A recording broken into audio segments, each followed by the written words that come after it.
So গত ক্লাসে তাত্ত্ব সূত্র ছিল এই যে এটা, gamma is equal to 1 + 2f, যেখানে গামা ছিল আমাদের সিপি এবং সিভি এর অনুপাত, আর গামার সাথে আমাদের স্বাধীনতার মাত্রা সম্পর্ক ছিল 1 + 2/f। ঠিক আছে, এফ হচ্ছে স্বাধীনতার মাত্রা। এই কথাগুলো আমরা বলেছিলাম গত ক্লাসে। মেইনলি আমরা গত ক্লাসে গ্যাসের গতিতত্ত্ব নিয়ে কথা বলেছিলাম। আজকে আমরা একটা ডিফারেন্ট টপিকে চলে যাব। টপিকটার নাম হচ্ছে আর্দ্রতা। আর্দ্রতা নিয়ে আজকে একটু কথা বলা দরকার। সো আর্দ্রতা, জলীয় বাষ্প, এইসব জিনিসপত্র নিয়ে আজকে কথা বলবো। ওকে,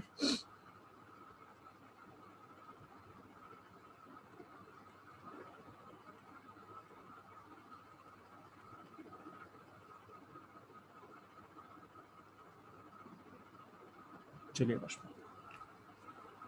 ওকে, সো জলীয় বাষ্পের ক্ষেত্রে যে জিনিসটা সবচেয়ে ইম্পর্টেন্ট মনে রাখা সেটা হচ্ছে জলীয় বাষ্প পিভি ইজ ইকুয়াল টু, আমি কালার চেঞ্জ করে দাঁড়াও, জলীয় বাষ্প PV is equal two nRT এই সূত্র মানে না। জলীয় বাষ্পের ক্ষেত্রে এই সূত্র খাটবে না। জলীয় বাষ্পের ক্ষেত্রে চাপ তাপমাত্রার সমানুপাতিক, এই সম্পর্কটা সত্য না। চাপ বা আয়তন কোনো কিছুই তাপমাত্রার সাথে রিলেটেড না। আমি তাপমাত্রা বাড়িয়েও আয়তন বাড়াতে পারবো না, অথবা তাপমাত্রা বাড়িয়ে চাপও বাড়াতে পারবো না। মানে এখানে এই সূত্রটা খাটবে না। সকল আদর্শ গ্যাসের জন্য খাটলেও জলীয় বাষ্প আদর্শ, মানে বাস্তবে তো আমরা কোনো গ্যাসই আদর্শ গ্যাস না, তারপরে আমরা নর্মালি যে রিয়েল গ্যাসগুলো নিয়ে কথা বলি, hydrogen, nitrogen, oxygen, carbon dioxide, এগুলা আদর্শ গ্যাসের কাছাকাছি। ধরে নেওয়া যায় যে এগুলা আদর্শ গ্যাসের ধর্ম থেকে সামান্য পরিমাণ বিচ্যুত, পিভি সমান এনআরটি তারা মেনে চলে। কিন্তু জলীয় বাষ্প একদম টোটালি ডিফারেন্ট একটা বিইং, সে কোনোভাবেই পিভি সমান এনআরটি মানে না। তো তার ক্ষেত্রে চাপ তাপমাত্রার সমানুপাতিক অথবা আয়তন তাপমাত্রার সমানুপাতিক এই রুলটা খাটবে না। তাহলে জলীয় বাষ্পের ক্ষেত্রে প্রথমেই এটা মাথায় রাখা লাগবে, জলীয় বাষ্পের ক্ষেত্রে পিভি সমান এনআরটি এই সূত্র খাটবে না, এটা প্রথমেই কাটা। জলীয় বাষ্পের তাহলে চাপ কিসের উপর ডিপেন্ড করে? জলীয় বাষ্পের চাপ ডিপেন্ড করে, খেয়াল রাখবা, জলীয় বাষ্পের চাপ ডিপেন্ড করে তার ভরের উপর। ভর যত বেশি চাপ তত বেশি। ঠিক আছে, তাপমাত্রা বাড়ালে চাপ বাড়বে না, তাপমাত্রা কমালেও চাপ কমবে না। It is only depending on the mass. চাপ ভরের সমানুপাতিক। ওকে, এই হচ্ছে কথা, এটা মাথায় রাখতে হবে। তাহলে আমরা জলীয় বাষ্পের ক্ষেত্রে সূত্র বলতে পারি এটা, যে P1 divided by P2 is equal to M1 divided by M2। অর্থাৎ কোন একটা জায়গায় আমি যদি জলীয় বাষ্পের পরিমাণ বাড়িয়ে দিই তাহলে জলীয় বাষ্পের চাপ বেড়ে যাবে, জলীয় বাষ্পের পরিমাণ কমিয়ে দিলে জলীয় বাষ্পের চাপ কমে যাবে। সো ভরের উপর সে ডিপেন্ডেন্ট, তাই তো? আচ্ছা, যেটা এই হচ্ছে আমাদের সূত্র। আসছে, আচ্ছা,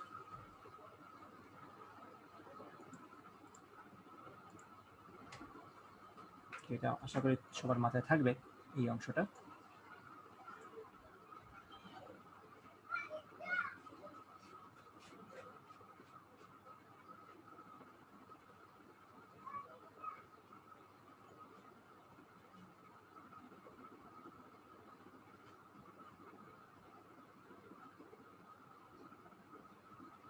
একটু ওয়েট করো, মধ্যপাত্রে লিখে দিই এখানে,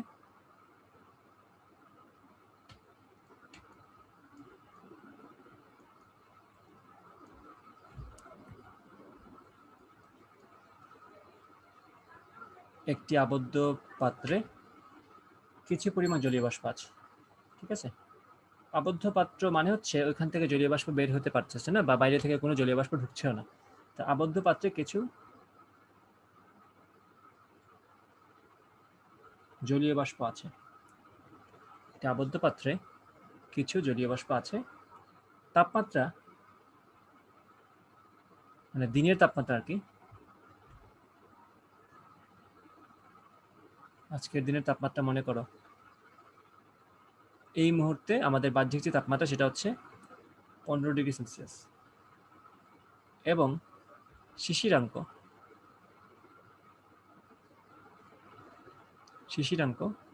8°C হলে, শিশিরাঙ্ক 8°C বলা আছে এখানে। ঠিক আছে, প্রশ্ন হচ্ছে তাপমাত্রা যদি আমরা যদি এই যে দিনের তাপমাত্রা, এই দিনের তাপমাত্রা যদি 15°C থেকে 10°C নামিয়ে নিয়ে আসি, প্রশ্ন হচ্ছে দিনের তাপমাত্রা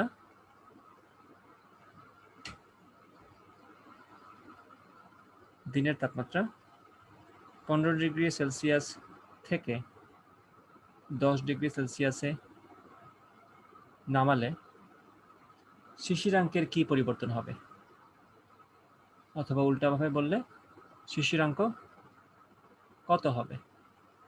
তো প্রশ্ন হচ্ছে, তোমরা তো শিশিরাঙ্ক আসলে জানো না, এখন তো শিশিরাঙ্ক পড়াই নাই, বাট আমি ধরে নিচ্ছি তোমরা শিশিরাঙ্ক মোটামুটি পারো। ঠিক আছে, এই সম্পৃক্ত জলীয় বাষ্প, যে পরিমাণ জলীয় বাষ্প থাকলে আমাদের বায়ু ওই পরিমাণ জলীয় বাষ্প সম্পৃক্ত হয়ে যাবে, মানে এর বেশি সে নিবে না, সেটা হচ্ছে সেই তাপমাত্রা, যে তাপমাত্রায় কোনো একটা জায়গার বায়ু ওই জায়গায় উপস্থিত জলীয় বাষ্পের দ্বারা সম্পৃক্ত হয়ে যায়, সেটা হচ্ছে শিশিরাঙ্ক। ওকে, তো প্রশ্ন এখানে বলছে যে দিনের তাপমাত্রা 15°C, একটা আবদ্ধ পাত্রে কিছু জলীয় বাষ্প রাখা আছে এবং শিশিরাঙ্ক 8°C। অর্থাৎ আমি যদি তাপমাত্রা 8°C করে ফেলি, তাহলে ওই পাত্রের অথবা ওই পাত্রের থাকা জলীয় বাষ্পের দ্বারাই ওই পাত্রটা সম্পৃক্ত হয়ে যাবে।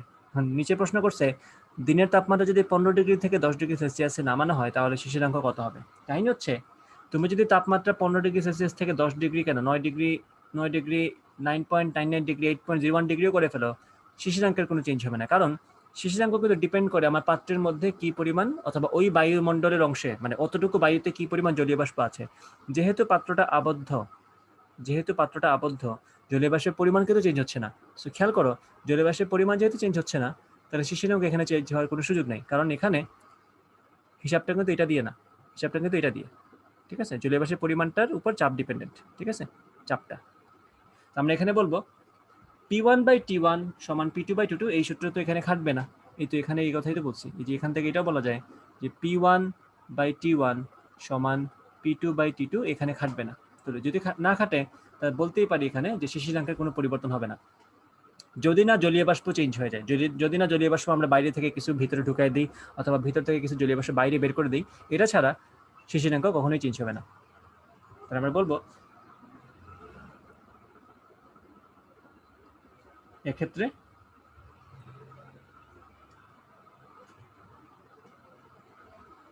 শিশিরাঙ্ক অপরিবর্তিত থাকবে। এক্ষেত্রে শিশিরাঙ্ক অপরিবর্তিত থাকবে। ঠিক আছে, দ্যাটস ইট, আর কিছু না।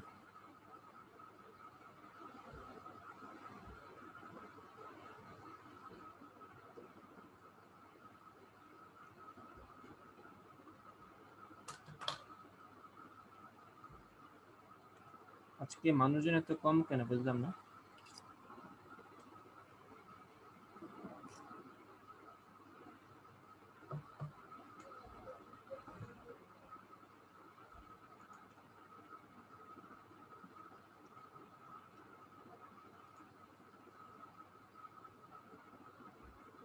আর একটা জিনিস ইম্পর্টেন্ট, সেটা মাথায় রাখা লাগবে, সেটা হচ্ছে চাপ। যদি একটু আগে লিখেছি তাও মনে রাখা যায়, চাপ হচ্ছে ভরের সমানুপাতিক। চাপ কোনোভাবেই তাপমাত্রার উপর ডিপেন্ডেন্ট না। আরো কিছু ম্যাথ দেবে, তাহলে আস্তে আস্তে বুঝে যাবা।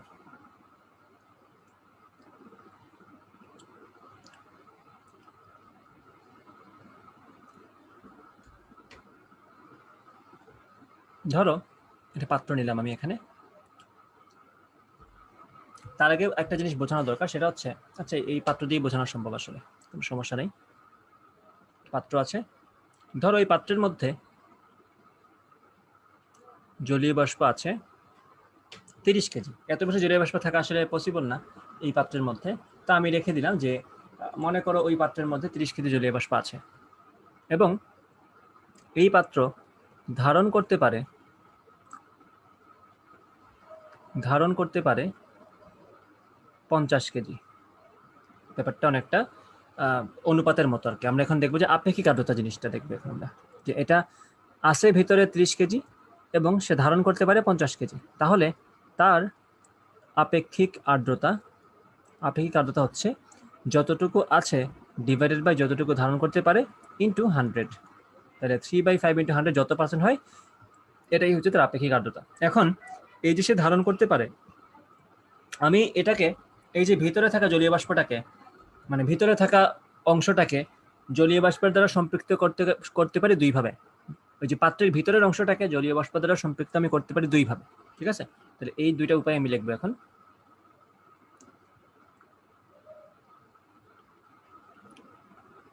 সম্পৃক্ত করার উপায় দুটি। তার আগে এটা বুঝি আমরা সম্পৃক্ত বা স্যাচুরেটেড করার আসলে স্যাচুরেটেড করা বলতে আসলে কি বোঝায়, সম্পৃক্ত করা বলতে কি বোঝায়। সম্পৃক্ত করা বলতে তুমি সব ক্ষেত্রেই এটা পড়ছো, কেমিস্ট্রিতে পড়ছো। সম্পৃক্ত দ্রবণ মানে কি, যতটুকু সে নিতে পারে ততটুকু আছে। আমার সম্পৃক্ত চিনির দ্রবণ মানে কি, পানির মধ্যে যতটুকু চিনি দ্রবীভূত হতে পারে ততটুকু দ্রবীভূত হয়ে গেছে, এর বেশি আর দ্রবীভূত হবে না। এখন যদি আমি চিনি দিই সে নিচে নিচে জমা হবে। এখন তার যদি দ্রবীভূত, আমি আরো বেশি চিনি দ্রবীভূত করতে চাই, সম্ভবত তাপমাত্রা বাড়ালে তার দ্রবীভবনের ক্ষমতা বেড়ে যায়, অর্থাৎ পানি আরো বেশি পরিমাণ চিনিকে নিতে পারে। তো তাপমাত্রা বাড়ালে সে আরো বেশি চিনি নিতে থাকবে। এবং আমি যখন তাকে যেহেতু আমি তাপমাত্রা বাড়িয়ে এগুলা গিলাইছি, একটু পরে যখন সেই পানিটা আবার ঠান্ডা হয়ে যাবে, যতটুকু চিনি সে তাপমাত্রা বাড়ানোর ফলে গিলে ফেলছিল বা দ্রবীভূত করে ফেলছিল, ততটুকু পানি ঠান্ডা হওয়ার ফলে আবার নিচে জমা হয়ে যাবে। ঠান্ডা করলে আবার সেই পানিটা নিচে জমা হয়ে থাকবে। ঠিক আছে, এটা একটু খেয়াল করবা। তোমরা অনেকে এটা দেখে থাকবা, আমরা যখন কোনো মিষ্টি জিনিসপত্র খাই তখন দেখবা মাঝে মধ্যে ওই যে মিষ্টির যে থাকে, লিকুইড যে থাকে মিষ্টির মধ্যে, যে রসালো থাকে, যে একটা অংশ মিষ্টি বা জিলেবি যেটাই বলো না কেন, গরম গরম কিন্তু এগুলো একদম লিকুইড থাকে, তাই না? খুবই সুন্দর দেখতে হয়। কিন্তু যখন ঠান্ডা হয়ে যায় তখন দেখবা চিনির টুকরা জমা জমা হয়ে থাকে, সাদা সাদা টুকরা হয়ে যায়, এগুলো কিন্তু খুবই বিরক্ত লাগে খাইতে। এটাই হয়, তাপমাত্রা বাড়ানোর ফলে তার গ্রহণ করার ক্ষমতাটা বেড়ে যায়।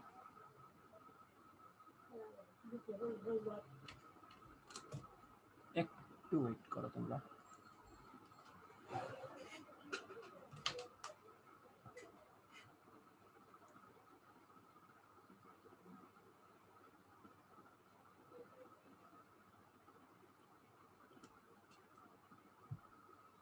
আচ্ছা, ওকে। হ্যাঁ, যেটা বলছিলাম, এই যে তাপমাত্রা বাড়ানোর ফলে তার গ্রহণ করার ক্ষমতা বেড়ে যায়, আর তাপমাত্রা কমানোর ফলে তার গ্রহণ করার ক্ষমতা কমে যায়। এই দুইভাবে তাপমাত্রা কমিয়ে বাড়িয়ে আমি তার গ্রহণ করার ক্ষমতা বাড়াতে কমাতে পারি। এটা হচ্ছে আমার একটা স্কিল। ওকে, সো এইভাবে আমরা সম্পৃক্ততা করতে পারি। যেমন ধরো, এ ধারণ করতে পারে 30 কেজি, ধারণ করতে পারে 50 কেজি, কিন্তু তার মধ্যে আছে 30 কেজি। তা আমি যদি একটা কাজ করি, এই মুহূর্তে এই পাত্রটা যে তাপমাত্রায় আছে সেই তাপমাত্রার জায়গায় আমি যে তাপমাত্রা কমিয়ে দেই, সেক্ষেত্রে তার ধারণ ক্ষমতা কিন্তু কমে যাবে। ধরো একটু পরে ধারণ ক্ষমতা হয়ে গেল 40 কেজি, আর একটু তাপমাত্রা কমালাম, তার ধারণ ক্ষমতা হয়ে গেল 30 কেজি। যখনই তার ধারণ ক্ষমতা 30 কেজি হয়ে গেছে, ওই পার্টিকুলার তাপমাত্রায় ভিতরে থাকা জলীয় বাষ্পের পরিমাণ যা, তার ধারণ ক্ষমতা ততটুকু, তাহলে সে ওই তাপমাত্রায় সম্পৃক্ত হয়ে গেল। ঠিক আছে, তাহলে এই যে একটা নির্দিষ্ট তাপমাত্রায় সে সম্পৃক্ত হয়ে গেল, একটা নির্দিষ্ট তাপমাত্রায় সে যে সম্পৃক্ত হয়ে গেল, সেই তাপমাত্রাটাকে আমরা বলবো ওই জলীয় বাষ্পের জন্য বা ওই অংশের জন্য শিশিরাঙ্ক।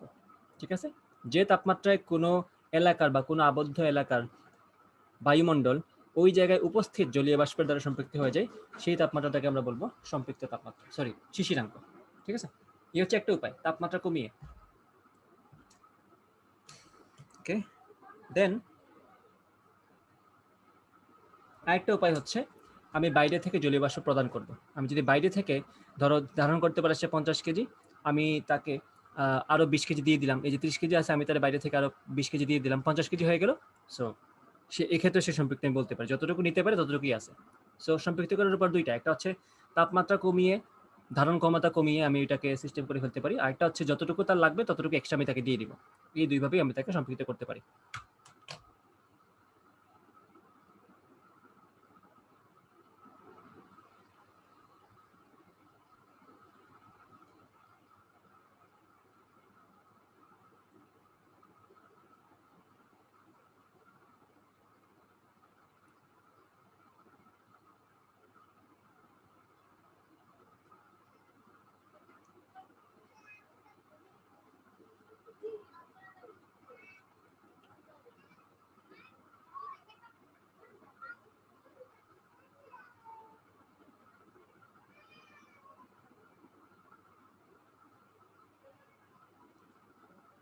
আচ্ছা, এটা একটু লিখে দিই এখানে, লিখে দিব এখানে হচ্ছে তাপমাত্রা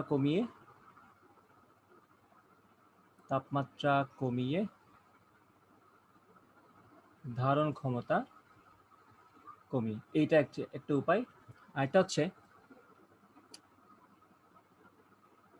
অতিরিক্ত জলীয় বাষ্প সাপ্লাই দিয়ে। ঠিক আছে, অতিরিক্ত না, অর্থাৎ সম্পৃক্ত হওয়ার জন্য যতটুকু আমার দরকার, যেমন ধরো এখানে আমার আরো 20 কেজি হলে 50 কেজির সাথে সে সম্পৃক্ত হয়ে যায়, যতটুকু আছে ততটুকুই ধারণ করতে পারে, এরকম একটা সিচুয়েশন হয়ে যায়। তাহলে অতিরিক্ত যতটুকু দরকার অতিরিক্ত যা দরকার তা প্রদান করে, অতিরিক্ত যা দরকার তা প্রদান করে। ঠিক আছে, বাট আমরা তো হচ্ছে ম্যানুয়ালি তো আর ওই জায়গায় জলীয় বাষ্প দিতে পারবো নর্মাল কেস। যেমন ধর আমরা তো আর পাত্রের মধ্যে সম্পৃক্ততা নিয়ে কোনো কাজ করতেছি না, আমাদের তো রিয়েল লাইফ আমাদের সম্পৃক্ততা দরকার। সেই ক্ষেত্রে নর্মালি আমাদের ওই তাপমাত্রার উপর ডিপেন্ড করতে হয়। যেমন ধরো আমার এলাকায় আজকে আর্দ্রতা হচ্ছে, এই যে জিনিসটা এটার নামই হচ্ছে আর্দ্রতা। ঠিক আছে, হিউমিডিটি বলে এটাকে, রিলেটিভ হিউমিডিটি বলতে পারো এটাকে, যে যতটুকু আছে ডিভাইডেড বাই যতটুকু নিতে পারে। ঠিক আছে, তো কোনো একটা জায়গায় আর্দ্রতা মনে করো 65%, মানে হচ্ছে সে তার ওই সময় ওই দেশে বা ওই এলাকায় যতটুকু জলীয় বাষ্প আছে, ওই বায়ুমণ্ডলের মধ্যে যতটুকু জলীয় বাষ্প আছে সেটা ডিভাইড বাই যতটুকু সে নিতে পারে, অর্থাৎ তাকে সম্পৃক্ত করার জন্য যতটুকু দরকার ততটুকুর অনুপাত হচ্ছে 65, আর 100 দিয়ে গুণ করলে 65% হয়ে যায় আর কি, তাহলে 0.65 হচ্ছে অনুপাত। ঠিক আছে, এই হচ্ছে কাহিনীটা। ওকে, এই হচ্ছে সম্পৃক্ততার হিসাব। তাহলে এটা মাথায় রাখবো। শিশিরাঙ্ক মানে কি? শিশিরাঙ্ক মানে হচ্ছে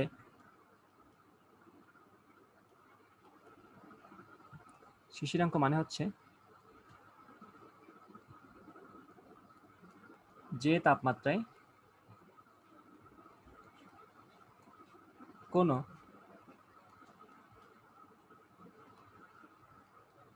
আবদ্ধ স্থানের বায়ু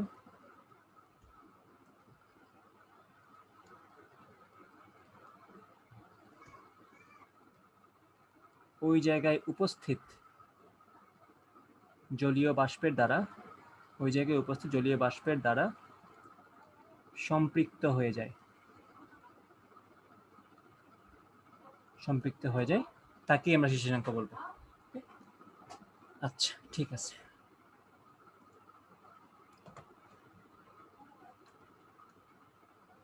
তাহলে আপেক্ষিক আর্দ্রতা এইটা একটা গেল, এটা তো হচ্ছে জেনারেল সূত্র, যতটুকু নিতে পারে ডিভাইড বাই যতটুকু আছে ডিভাইড বাই যতটুকু নিতে পারে, এটা হচ্ছে একটা সূত্র। বাট আমাদের একটা অফিসিয়াল সূত্র দরকার, সেই সূত্রটা হচ্ছে এরকম: আপেক্ষিক আর্দ্রতাকে আমরা প্রকাশ করি আর দ্বারা, এবং এখানে লিখবো small F divide by capital F into 100%।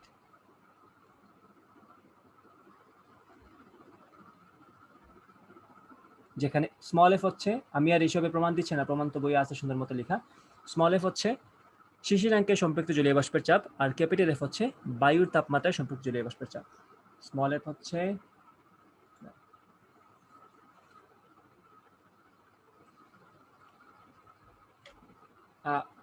Soumik জিজ্ঞেস করছে লেখার এই অবস্থা কেন। হ্যাঁ, আমি এখন এটাতেই লিখবো। লেখা আজকে একটু খারাপ হয়েছে, হয়তো মানে ভালো করে লেখা ট্রাই করবো।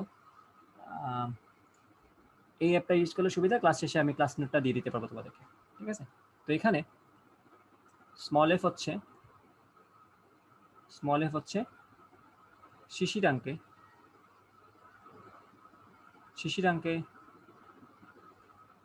সম্পৃক্ত জলীয় বাষ্পের চাপ। স্মল এফ হচ্ছে শিশিরাঙ্কে সম্পৃক্ত জলীয় বাষ্পের চাপ, আর ক্যাপিটাল এফ হচ্ছে বায়ুর তাপমাত্রায় সম্পৃক্ত জলীয় বাষ্পের চাপ। যে তাপমাত্রায় আমি আছি, আসলে যে তাপমাত্রায় আমি আছি, তো ওইটা লিখবো বায়ুর তাপমাত্রায় সম্পৃক্ত জলীয় বাষ্পের চাপ।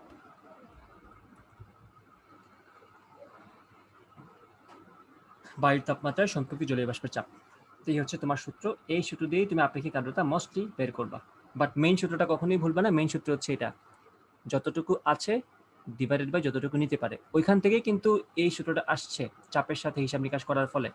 কিভাবে আসছে খেয়াল করো, যতটুকু আছে ডিভাইড বাই যতটুকু নিতে পারে, এটা তো আমরা ভরের হিসাবে বললাম 30 কেজি 50 কেজি, 30 কেজি আছে 50 কেজি নিতে পারে এরকম। সো দিন শেষে কিন্তু আমাদের ভরের সাথে কার রিলেটেড? চাপ রিলেটেড না? তাহলে ভর যে অনুপাতে বাড়বে চাপটা ওই অনুপাতে বাড়বে। তাহলে আমি যদি অনুপাত লিখি, আমি যদি ভরের অনুপাত লিখি উপরে m1 বাই m2, আমি কিন্তু এট দ্য সেম টাইম এখানে চাপের অনুপাত দিয়ে দিতে পারি p1 বাই p2, তাই না? সো এখান থেকে আস্তে আস্তে আসছে এই যে শিশিরাঙ্কে সম্পৃক্ত জলীয় বাষ্পের চাপ। কারণ তুমি শিশিরাঙ্কে যাও নাকি বায়ুর তাপমাত্রা যাও, আসলেই ম্যাটার করে না, কারণ হচ্ছে চাপ তাপমাত্রার উপর ডিপেন্ড করে না। তাহলে এখানে আমি p1 লিখছি, তো এটাকে বলতেই পারি শিশিরাঙ্কে সম্পৃক্ত জলীয় বাষ্পের চাপ, কারণ যতটুকু জলীয় বাষ্প আছে ততটুকু জলীয় বাষ্পের চাপ 0 ডিগ্রি সেলসিয়াসে যা হবে, নর্মাল 30 ডিগ্রি সেলসিয়াসে যা হবে শিশিরাঙ্কেও তাই হবে। তো আমি লিখলাম শিশিরাঙ্কে সম্পৃক্ত জলীয় বাষ্পের চাপ। ওকে, আর নিচে কি লিখলাম? বায়ুর তাপমাত্রা সম্পর্কিত জলীয় বাষ্পের চাপ। কেন বায়ুর তাপমাত্রা লিখলাম? কারণ নিচে লেখা আছে আমার কি, নিচে হচ্ছে যতটুকু নিতে পারে তার চাপ। ঠিক আছে, যতটুকু নিতে পারে তার চাপ। সো এটাকে আমরা কনভার্ট করলাম কিসে? বায়ুর তাপমাত্রায় সম্পৃক্ত জলীয় বাষ্পের চাপ। ঠিক আছে, তাপমাত্রা সেম রেখে তাপমাত্রার মাথায় রাখবে একটা জিনিস, যতটুকু নিতে পারে, যতটুকু নিতে পারে, কিন্তু আমার বায়ুতে তো আসলে অতটুকু নাই। এটা কি বুঝতে পারছো তোমরা? যতটুকু নিতে পারে তার চাপ, কিন্তু আমার বায়ুতে ততটুকু নাই, তো থাকলেও তো আমি বলতাম যে সে সম্পৃক্ত হয়ে গেছে। তাহলে যতটুকু নিতে পারে তার চাপ আমার লিখতে হবে। তার আমরা বলবো বায়ুর তাপমাত্রায় সম্পৃক্ত কেন করতে হবে? কারণ ততটুকু জলীয় বাষ্পের চাপ লাগবে। তো বায়ুর তাপমাত্রায় তো অতটুকু জলীয় বাষ্প আমাদের ওই বায়ুমণ্ডলের মধ্যে নাই। তাহলে আমার এক্সট্রা জলীয় বাষ্প নিয়ে এসে ওইটুকুর চাপ কি হবে সেটা লিখতে হবে। সেটাই বলছি আমরা, বায়ুর তাপমাত্রায় সম্পৃক্ত জলীয় বাষ্পের চাপ নিচে, আর উপরে হচ্ছে শিশিরাঙ্কের সম্পৃক্ত জলীয় বাষ্পের চাপ ইন্টু 100।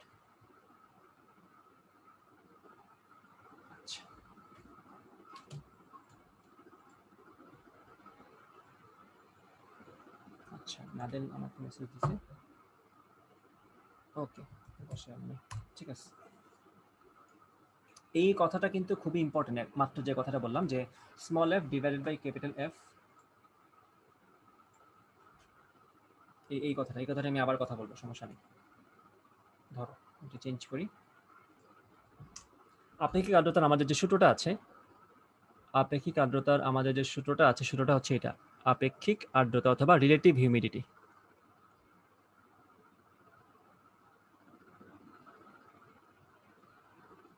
ওকে, আমি শুরু থেকে লিখি একটু। এটা হচ্ছে আর ইজ ইকুয়াল টু উপস্থিত জলীয় বাষ্পের ভর, একদম ভর থেকে কিন্তু শুরু হবে, উপস্থিত জলীয় বাষ্পের ভর, কতটুকু জলীয় বাষ্প উপস্থিত আছে তার ভর, ডিভাইডেড বাই যতটুকু জলীয় বাষ্প সে ধারণ করতে পারে তার ভর। এটাই তো আমরা একটু আগে বলছিলাম, যতটুকু জলীয় বাষ্প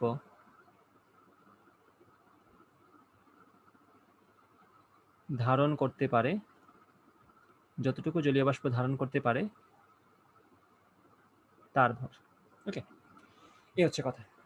এখন এই জিনিসটা আমাদের মাথায় রাখা লাগবে যে জলীয় বাষ্পের ক্ষেত্রে চাপ ইজ প্রপোর্শনাল টু ভর, P is proportional to M. তাহলে আমরা এটাতে উপরে একটা ভর, নিচে একটা ভর, তাহলে উপরের ভর ডিভাইড বাই নিচের ভর। আমি যদি এটাকে বলি m1 ডিভাইডেড বাই m2, সেটাকে আমি simply p1 divided by p2 লিখতে পারি, যেটা উপরে p1 হচ্ছে কি উপস্থিত জলীয় বাষ্পের চাপ, আর নিচে হচ্ছে যতটুকু জলীয় বাষ্প ধারণ করতে পারে তার চাপ।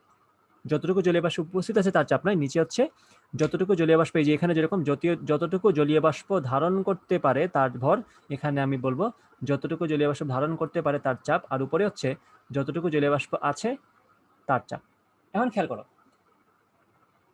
আমার কাছে মনে করো 30 কেজি জলীয় বাষ্প আছে। এই 30 কেজি জলীয় বাষ্পের চাপ 20 ডিগ্রি সেলসিয়াস তাপমাত্রায় যা 10 ডিগ্রি সেলসিয়াস তাপমাত্রায় কিন্তু তা। কারণ কি বলছিলাম, চাপ is not depending on temperature, pressure is not depending on temperature for জলীয় বাষ্প। ঠিক আছে, এই যে ভেপারের উপর আমার এটা খাটবে না।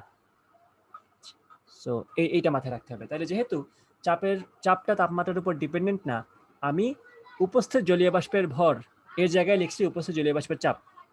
চাপটা যেহেতু তাপমাত্রার উপর ডিপেন্ডেন্ট না, তাহলে আমি যদি এই চাপের জায়গায় বলি উপস্থিত জলীয় বাষ্পের শিশিরাঙ্কে সম্পৃক্ত জলীয় বাষ্পের ভর, কোনো সমস্যা কিন্তু নাই। শিশিরাঙ্কে সম্পৃক্ত জলীয় বাষ্পের চাপ বলতে আমার কোনো সমস্যা নেই, কারণ সে শিশিরাঙ্কে থাকুক কি অন্য তাপমাত্রায় থাকুক তার চাপের পরিমাণ সেম থাকবে, কারণ তার ভরটা আমি চেঞ্জ করছি না। উপস্থিত জলীয় বাষ্পের ভরটাই তো এখানে আছে, ভরটা তো আমি চেঞ্জ করছি না। তাই বলবো এখানে শিশিরাঙ্কে সম্পৃক্ত লিখলাম জলীয় বাষ্পের চাপ। নিচে আসো, কি বলতে চাই দেখো, বলছে যতটুকু জলীয় বাষ্প ধারণ করতে পারে ওই বায়ুমণ্ডলটা, ওই জায়গাটা, তার ভর। তাহলে এখানে লিখলাম যতটুকু জলীয় বাষ্প ধারণ করতে পারে তার চাপ। ওকে, যতটুকু জলীয় বাষ্প ধারণ করতে পারে এটা কোন তাপমাত্রায়? ওই নির্দিষ্ট তাপমাত্রায়। তো কারণ আমি যদি এখন বায়ুর তাপমাত্রা চেঞ্জ করে ফেলি তাহলে তো ধারণ ক্ষমতা কমে যাবে, তাই না? এক্ষেত্রে আমরা তাপমাত্রা চেঞ্জ করতে পারবো না, কারণ আমরা জানি আগের অংশে পড়ে আসছি যে তাপমাত্রা চেঞ্জ করলে ধারণ ক্ষমতা কমে যায়। তাহলে ধরো আমার এখন বায়ুমণ্ডলের তাপমাত্রা 20 ডিগ্রি সেলসিয়াস, এই অবস্থায় তার ধারণ ক্ষমতা হচ্ছে মনে করি 100 কেজি। তা আমি যদি তাপমাত্রা কমিয়ে 20 ডিগ্রি থেকে 30 ডিগ্রিতে নিয়ে যাই তো ধারণ ক্ষমতা কমে যাবে। তাহলে আমার নিশ্চয়ই হিসাব দিতে হলে ওই 20 ডিগ্রির ক্ষেত্রে হিসাব দিতে হবে। তাহলে এই জন্য আমরা বলবো বায়ুর তাপমাত্রায়, এবং আমার ক্ষেত্রে লাগবে যতটুকু ধারণ করতে পারে, যতটুকু ধারণ করতে পারে তার ভর, তাইলে যতটুকু ধারণ করতে পারে তার চাপ, যতটুকু ধারণ করতে পারে ততটুকু যদি থাকে, তো ওই জলীয় বাষ্প তো আমার সম্পৃক্ত জলীয় বাষ্প হয়ে যাবে, তাই না? তাই এখন বলবো বায়ুর তাপমাত্রায় সম্পৃক্ত জলীয় বাষ্পের চাপ। আশা করি এই অংশটা বোঝাতে পেরেছি। এবং শিশিরাঙ্কে সম্পৃক্ত জলীয় বাষ্পের চাপ হচ্ছে স্মল এফ, আর বায়ুর তাপমাত্রায় সম্পৃক্ত জলীয় বাষ্পের চাপ হচ্ছে ক্যাপিটাল এফ। ইন্টু 100 দাও, তুমি পার্সেন্টেজ আনসারটা পেয়ে যাবে। এই হচ্ছে তোমার আপেক্ষিক আর্দ্রতার সূত্র। ওকে, আশা করি বোঝাতে পেরেছি এটা। কারণ এই কথাগুলো অনেকে আবার রিলেট করতে কষ্ট হয় তাদের, যে ভর থেকে ভর, চাপ থেকে চাপ। এখানে আবার এইটা একটা বলছে শিশিরাঙ্কে, একটা বলছে বায়ুর তাপমাত্রা, এই ঝামেলাটা কেন? এই ঝামেলাটা হচ্ছে, যেটা মাত্র বুঝলাম সেটা, যদি না বুঝে থাকো আবার রেকর্ডটা দেখিও।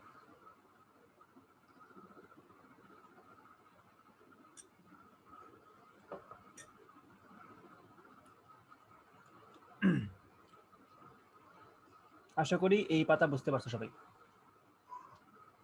এখন আমি তোমাদেরকে একটা ম্যাথ দিব, উদ্ভাসের কনসেপ্ট বুক থেকেই দিব ম্যাথটা।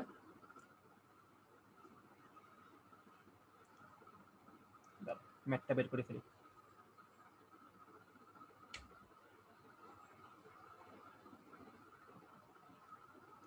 হয়ে গেল, থামো।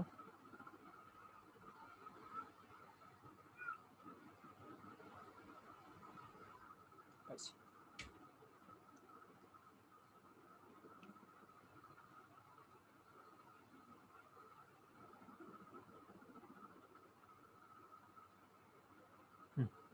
প্রশ্নটা হচ্ছে, খেয়াল করবো, প্রশ্নটা শিশিরাঙ্ক নিয়ে।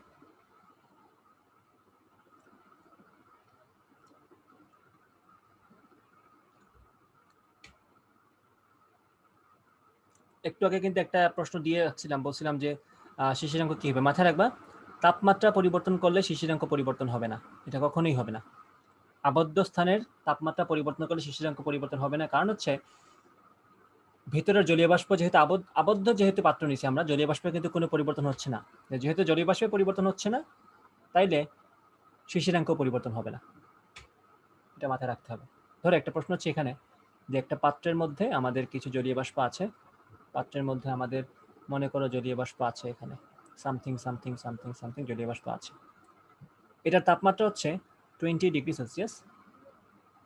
সে যতটুকু, এখন খেয়াল করবা, পরীক্ষা কিন্তু সবসময় তোমাকে ভর দিয়ে দিবে এরকম না, তোমাকে কিন্তু পরীক্ষায় চাপ দিয়েও প্রশ্ন করতে পারে, এবং সেটাই স্বাভাবিক, চাপ দিয়ে প্রশ্ন করা হয় নর্মালি। নর্মালি তো আমরা কোনো একটা গ্যাসের চাপ নিয়ে বেশি কথা বলি, গ্যাসের ভরের চেয়ে চাপ নিয়ে বেশি কথা বলে থাকি। তো চাপ নিয়ে কথা বলবে। ধরো এখানে বললো যে সে যতটুকু, এই যে ক্যাপিটাল F1 দিল, এটা মানে সিম্পলি বুঝে যাবা, সিম্পলি এটা বুঝবা যে 20°C তাপমাত্রায় ওই পাত্র যে পরিমাণ জলীয় বাষ্প ধারণ করতে পারে, মাথায় রাখবা যে পরিমাণ জলীয় বাষ্প আছে তা না, যে পরিমাণ জলীয় বাষ্প ধারণ করতে পারে তার চাপ হচ্ছে 23.52 মিলিমিটার পারদ অথবা মিলিমিটার মার্কিউরি। ওকে, প্রশ্ন হচ্ছে, যখন আমরা 20°C থেকে, যখন আমরা 20°C থেকে 10°C যাব, তখন যেহেতু তাপমাত্রা কমে ফেলছে, নিশ্চয়ই তার ধারণ ক্ষমতা কমে গেছে। এখন যতটুকু ধারণ করতে পারে তার চাপ হচ্ছে 9.2 মিলিমিটার পারদ। এইটা কিন্তু কমন সেন্স, মাথায় রাখবা। তাপমাত্রা কমালে ধারণ ক্ষমতা কমে যায়। তো আগে যদি যে পরিমাণ ধারণ করতে পারতো তার চাপ হতো 23.52, এখন তো নিশ্চয়ই তার চেয়ে কম ধারণ করতে পারতেছে, নিশ্চয়ই তার এখন ওই পরিমাণ যতটুকু ধারণ করতে পারে তার চাপটাও কমে গেছে, এখন তো ধারণ করতেই পারে কম। আচ্ছা, তো এই ক্ষেত্রে প্রশ্ন হচ্ছে, সেকেন্ড কেসে আমাদের আপেক্ষিক আর্দ্রতা কত এটা বের করতে হবে। এবং প্রথম ক্ষেত্রে আর্দ্রতা বলে দিচ্ছি তোমারে, প্রথম ক্ষেত্রে আর্দ্রতা বলে দিচ্ছি 30%। এটা ঝটপট করে আমাকে আনসার দাও। 20°C তাপমাত্রায় ক্যাপিটাল F1 হচ্ছে 23.52 মিলিমিটার পারদ, ওই ক্ষেত্রে আপেক্ষিক আর্দ্রতা হচ্ছে 30%। সেকেন্ড কেসটা বলা আছে, সেই ক্ষেত্রে আপেক্ষিক আর্দ্রতা কত, একটু কষ্ট করে বের করো, সময় 2 মিনিট, 7:09 বাজে।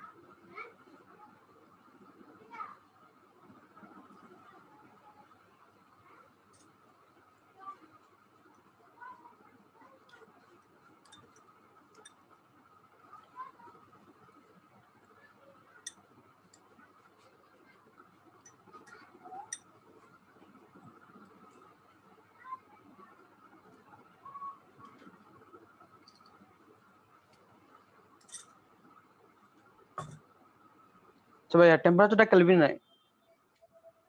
কেলভিনে বানাও। আচ্ছা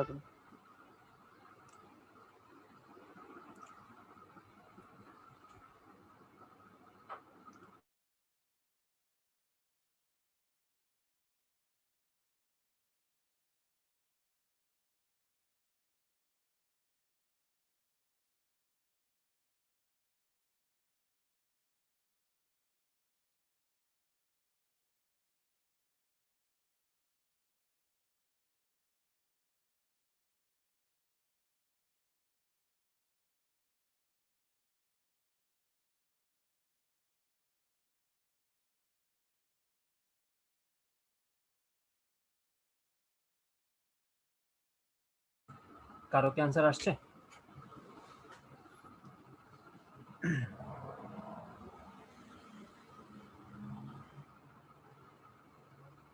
দেখো আমি তোমাদেরকে এটা করে দিই, করার পরেই দেখবা এটা ইজি ছিল। আচ্ছা অলরেডি দুইজন আনসার করছে মনে হয়, একজনের আনসার আসছে 77। দেখা যাক কি হয়। আমার 74 ওকে, একজনের 74, একজনের 77, আমি চেক করে দেখি কি হয়। খেয়াল করো প্রথম ক্ষেত্রে তো জাস্ট এটা কমন সেন্স খাটিয়ে একটু এটা বলো যে এই ক্ষেত্রে আপেক্ষিক আর্দ্রতা 30%, এই ক্ষেত্রে কি বাড়বে নাকি কমবে? জাস্ট এটা বলো। যারা আনসার দিছে তাদেরটা বেড়ে গেছে, এবং তোমরা এটা এটলিস্ট বলো, ম্যাথ না করেই বলতে পারো কিনা যে এই ক্ষেত্রে আপেক্ষিক আর্দ্রতা বেড়ে যাবে নাকি কমে যাবে। স্বাভাবিকভাবেই এখানে আপেক্ষিক আর্দ্রতা বেড়ে যাবে। কেন খেয়াল করো, যেহেতু তাপমাত্রা 20 থেকে 10 হয়ে গেছে, তাহলে এই পাত্রের ধারণ ক্ষমতা কিন্তু কমে গেছে।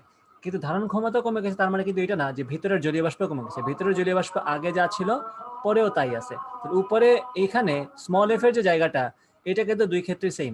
ভিতরের জলীয় বাষ্প আগে চাপ যদি F1 থাকতো, স্মল F1 থাকতো, এখানেও ভিতরের জলীয় বাষ্প বা ভিতরে যা আছে তার চাপটা স্মল F1ই থাকবে, এটা সেমই থাকবে। যেহেতু নিচে হর হিসেবে এটা থাকবে, হরের পরিমাণ যেহেতু এখান থেকে এখানে কমে গেছে, তাহলে হর কমে গেলে তো ভগ্নাংশের মান বেড়ে যায়, স্বাভাবিকভাবেই আপেক্ষিক আর্দ্রতাটা এখানে বেড়ে যাবে। আমরা জাস্ট এখন ম্যাথমেটিক্যালি এই জিনিসটা করি, আগে তো নর্মালি বোঝা উচিত, তারপরে আমরা আগাবো। দেখো প্রথম ক্ষেত্রে, জি ভাই ঠিক আছে ভাই 76%। Okay fine. তো খেয়াল করো প্রথম ক্ষেত্রে আমাদের আর সমান হচ্ছে 30%, তাই আমি এখানে আর সমান লিখবো small F1 divided by capital F1 into 100%। Okay, আমি করতে থাকি, তোমরা দেখতে থাকো। আজান পড়তেছে তো একটু মিট করে রাখি নিজেকে।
আচ্ছা, আশা করি বুঝতে পারছো নিশ্চয়ই যে ভিতরে যে পরিমাণ জলীয় বাষ্প আগে ছিল এখনো তাই আছে। তাহলে ভিতরের চাপ আগে যা ছিল তাই আছে, বাইরের চাপ বা যতটুকু ধারণ করতে পারে তার চাপ যেহেতু কমে গেছে, এখন ওই অনুযায়ী আমরা কাজ করলাম, এখান থেকে আমরা আপেক্ষিক আর্দ্রতা বের করে ফেলতে পারলাম।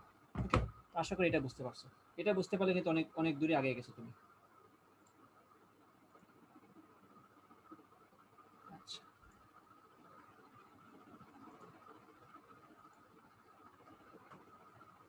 Okay fine. এতটুকু বুঝে গেলে আমি এই পাতা সেভ করে ফেলি। আমরা আরেকটা ম্যাথ দেখবো এখন শিশিরাঙ্ক রিলেটেড, ওই আপেক্ষিক আর্দ্রতা রিলেটেড একটা ম্যাথ, খুবই ওইটাও খুবই ইম্পর্টেন্ট একটা ম্যাথ, তোমাদের লাগবে এটা। বলা আছে এখানে প্রশ্নের মধ্যে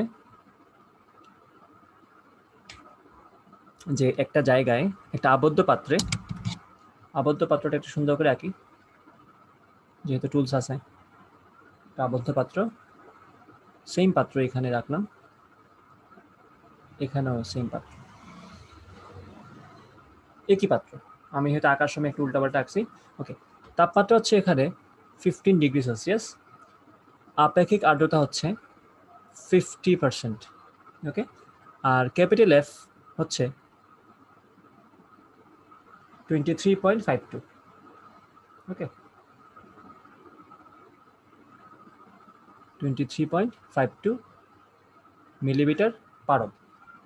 এই যে আবদ্ধ পাত্রে যে জলীয় বাষ্প, তার শিশিরাঙ্ক হচ্ছে 15°C। শিশিরাঙ্কের ইংলিশ হচ্ছে ডিউ পয়েন্ট। তোমরা যারা আইপিতে পরীক্ষা দেবে তাদের জন্য এটা বলে রাখা দরকার যে তোমাদের প্রত্যেকটা টার্ম ইংলিশগুলো দেখে রাখা উচিত, কারণ আইওটিতে পুরো পরীক্ষা ইংলিশে হবে। 15°C, এটা হচ্ছে আমাদের শিশিরাঙ্ক, এবং এটাকে ইংলিশে বলে ডিউ পয়েন্ট। আচ্ছা, প্রশ্ন হচ্ছে আমি যদি তাপমাত্রা 10°C করে ফেলি, তাহলে ইনফরমেশন দেওয়া আছে আমাকে, তাপমাত্রা 10°C করে ফেললে যতটুকু জলীয় বাষ্প সে ধারণ করতে পারে তার চাপ হচ্ছে 9.22 মিলিমিটার পারদ। প্রশ্ন হচ্ছে কতটুকু জলীয় বাষ্প ঘনীভূত হবে?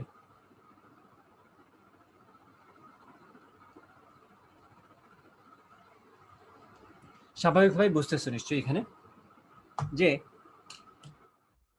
15° হচ্ছে শিশিরাঙ্ক, অর্থাৎ ওই জায়গার জলীয় বাষ্প যতটুকু আছে, ধরো ভিতরে যদি 30 কেজি থাকে, 15°C তাপমাত্রায় ধারণ ক্ষমতা 30 কেজি হয়ে যায়, তাহলে সে সম্পৃক্ত হয়ে গেল, অর্থাৎ যতটুকু ধারণ করতে পারে ততটুকুই আছে। তো ভিতরে যদি 30 কেজি থাকে, ভিতরেটা তো 30 কেজি থেকে কখনোই কমছে না বা কখনোই বাড়ছে না। আমি যখন তাপমাত্রা 15°C থেকে 10°C করে ফেললাম, তখন তো এই পাত্রের ধারণ ক্ষমতা 30 কেজি থেকে কমে মনে করো 20 কেজি হয়ে গেল। তাহলে ভিতরে তো 30 কেজি আছে, তাহলে ওই যে 30 কেজি আছে আর ধারণ করতে পারে 20 কেজি, তাহলে বাকি 10 কেজি কই যাবে? বাকি 10 কেজি নিশ্চয়ই ঘনীভূত হয়ে যাবে। এই হচ্ছে সেই ম্যাথটা। তো এখন প্রশ্ন হচ্ছে কতটুকু ঘনীভূত হবে, এবং এই ঘনীভবনের পরিমাণটা তুমি পার্সেন্টেজে বলবা যে কত পার্সেন্ট ঘনীভূত হবে। এটা করো, এটা সময় 3 মিনিট।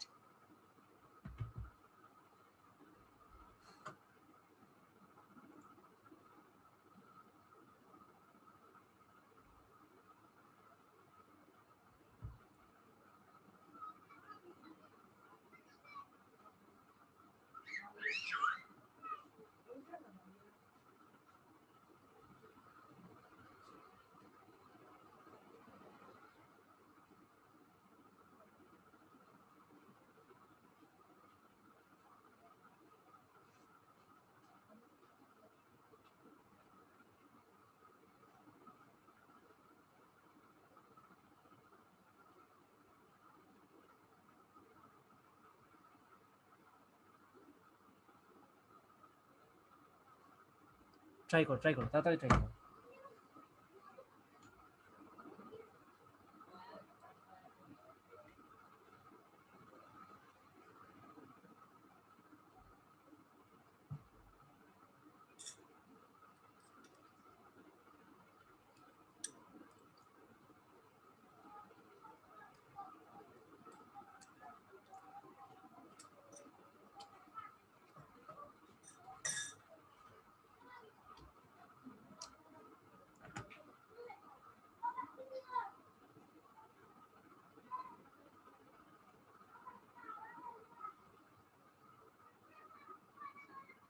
এই রায়হান,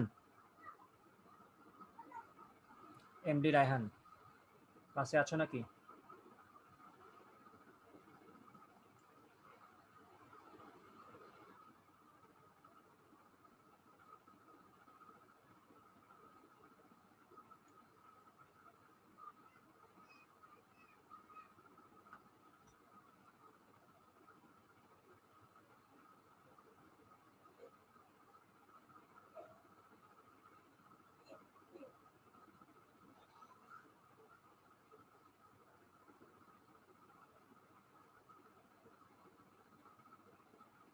আচ্ছা করে দিই, কারো যদি কোনো সারা শব্দ নেই আমি করে দিচ্ছি। হ্যাঁ রায়হান, তুমি কিন্তু এটা পারার কথা, কারণ আমি তোমাদের ক্লাসে একটা করাইছিলাম ঢেলে দিই বেঁচে। আচ্ছা আচ্ছা আচ্ছা, ঠিক আছে, ক্লাস দেখতে থাকো তাইলে।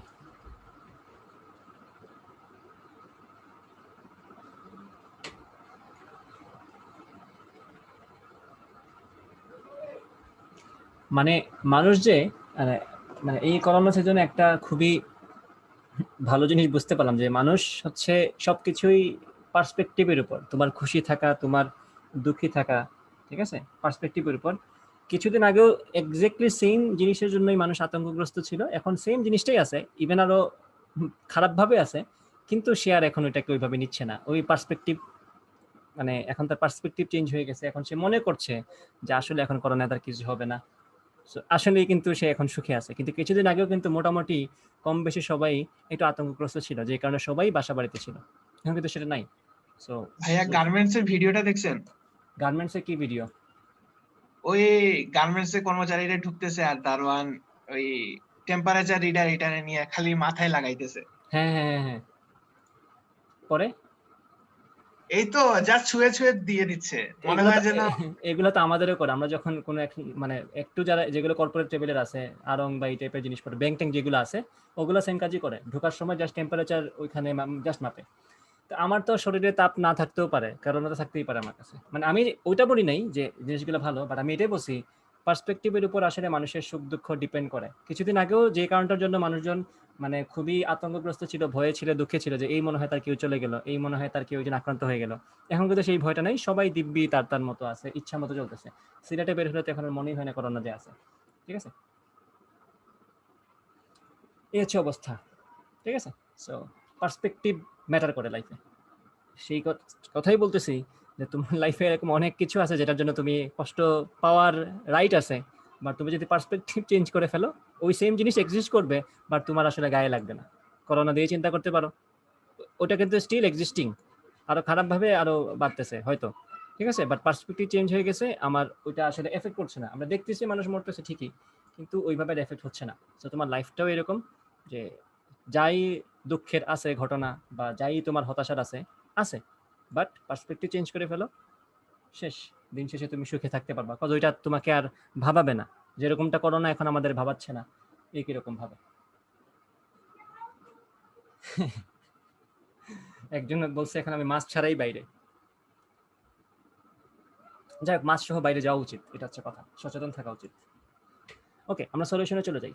দেখো এখানে বলছে এই মানে বাংলা কথা আশা করি সবাই বুঝতে পারছো যে একটা আবদ্ধ পাত্রের তাপমাত্রা ছিল 25 ডিগ্রি সেলসিয়াস, এবং ওই ক্ষেত্রে তার ভিতরে যে পরিমাণ জলীয় বাষ্প এখানে ছিল এখনো তো এই পরিমাণে আছে, তাহলে তার ভিতরে যে পরিমাণ জলীয় বাষ্প আছে তার জন্য শিশিরাঙ্ক হচ্ছে 15 ডিগ্রি সেলসিয়াস, অর্থাৎ 15 ডিগ্রি সেলসিয়াস তাপমাত্রায় ওই আবদ্ধ স্থানের জলীয় বাষ্প যতটুকু আছে ততটুকু দ্বারা সম্পৃক্ত হয়ে যাবে। কেন? কারণ আমরা পড়ছিলাম যে তাপমাত্রা কমালে ধারণ ক্ষমতা কমে যায়।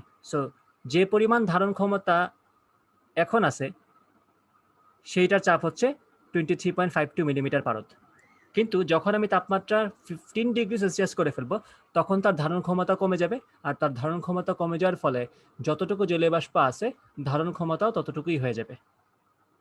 নিশ্চয়ই বুঝতে পারছো কথা। কিন্তু তাপমাত্রা যখন আমি আরেকটু কমায় ফেলবো তাহলে কি হবে, ভিতরে যা ছিল এখনো তো তাই আছে, এখনো তো ওই পরিমাণ আছে, কিন্তু ধারণ ক্ষমতা যে ভাই আরো কমে গেল, তো সেক্ষেত্রে নিশ্চয়ই ধারণ ক্ষমতা এতটুকু আছে, এতটুকু এটা তো জায়গা দেওয়া যাবে না, সে বাকিটা কি হবে, এতটুকু না জায়গা হলো, বাকি এই যে বাকি এতটুকু কি হবে, এটা ঘনীভূত হয়ে নিচে পড়ে যাবে, এটা ঘনীভূত হয়ে নিচে জমা হয়ে যাবে বা পড়ে যাবে। এই হচ্ছে সেই ঘটনাটা।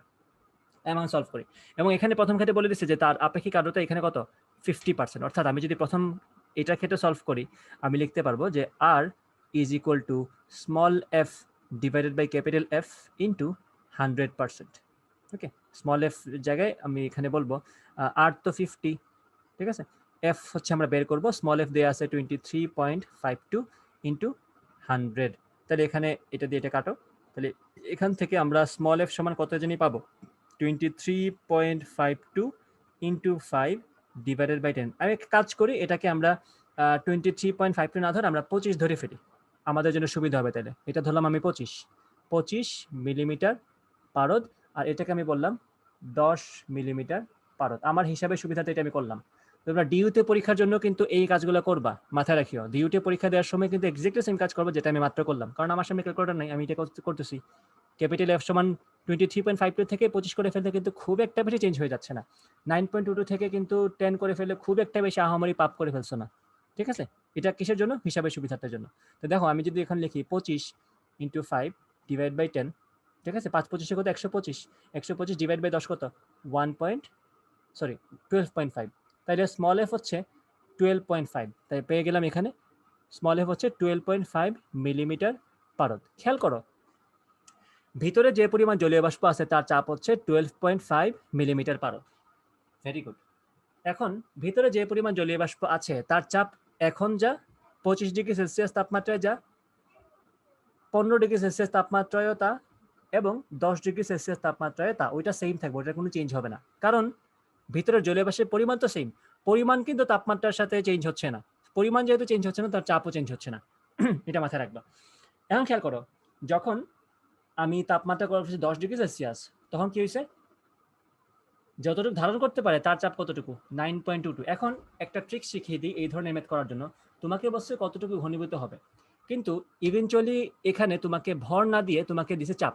তো তোমরা এখন যেটা করবা, যেহেতু আমরা দিন শেষে অনুপাত নিয়েই কাজ করছি, তাহলে ভরের অনুপাত যে কথা, চাপের অনুপাত কিন্তু সেম কথা। তুমি তখন মনে মনে কি করবা? তুমি তখন মনে মনে ধরবা আমার এখানে ছিল 12.5 কেজি জলীয় বাষ্প, ধারণ করতে পারতো 25 কেজি। এটা মনে মনে মানে লুকিয়ে লুকিয়ে এটা করবা আর কি, তোমার মাথার মধ্যে এটা ধারণ করতে পারতো 25 কেজি।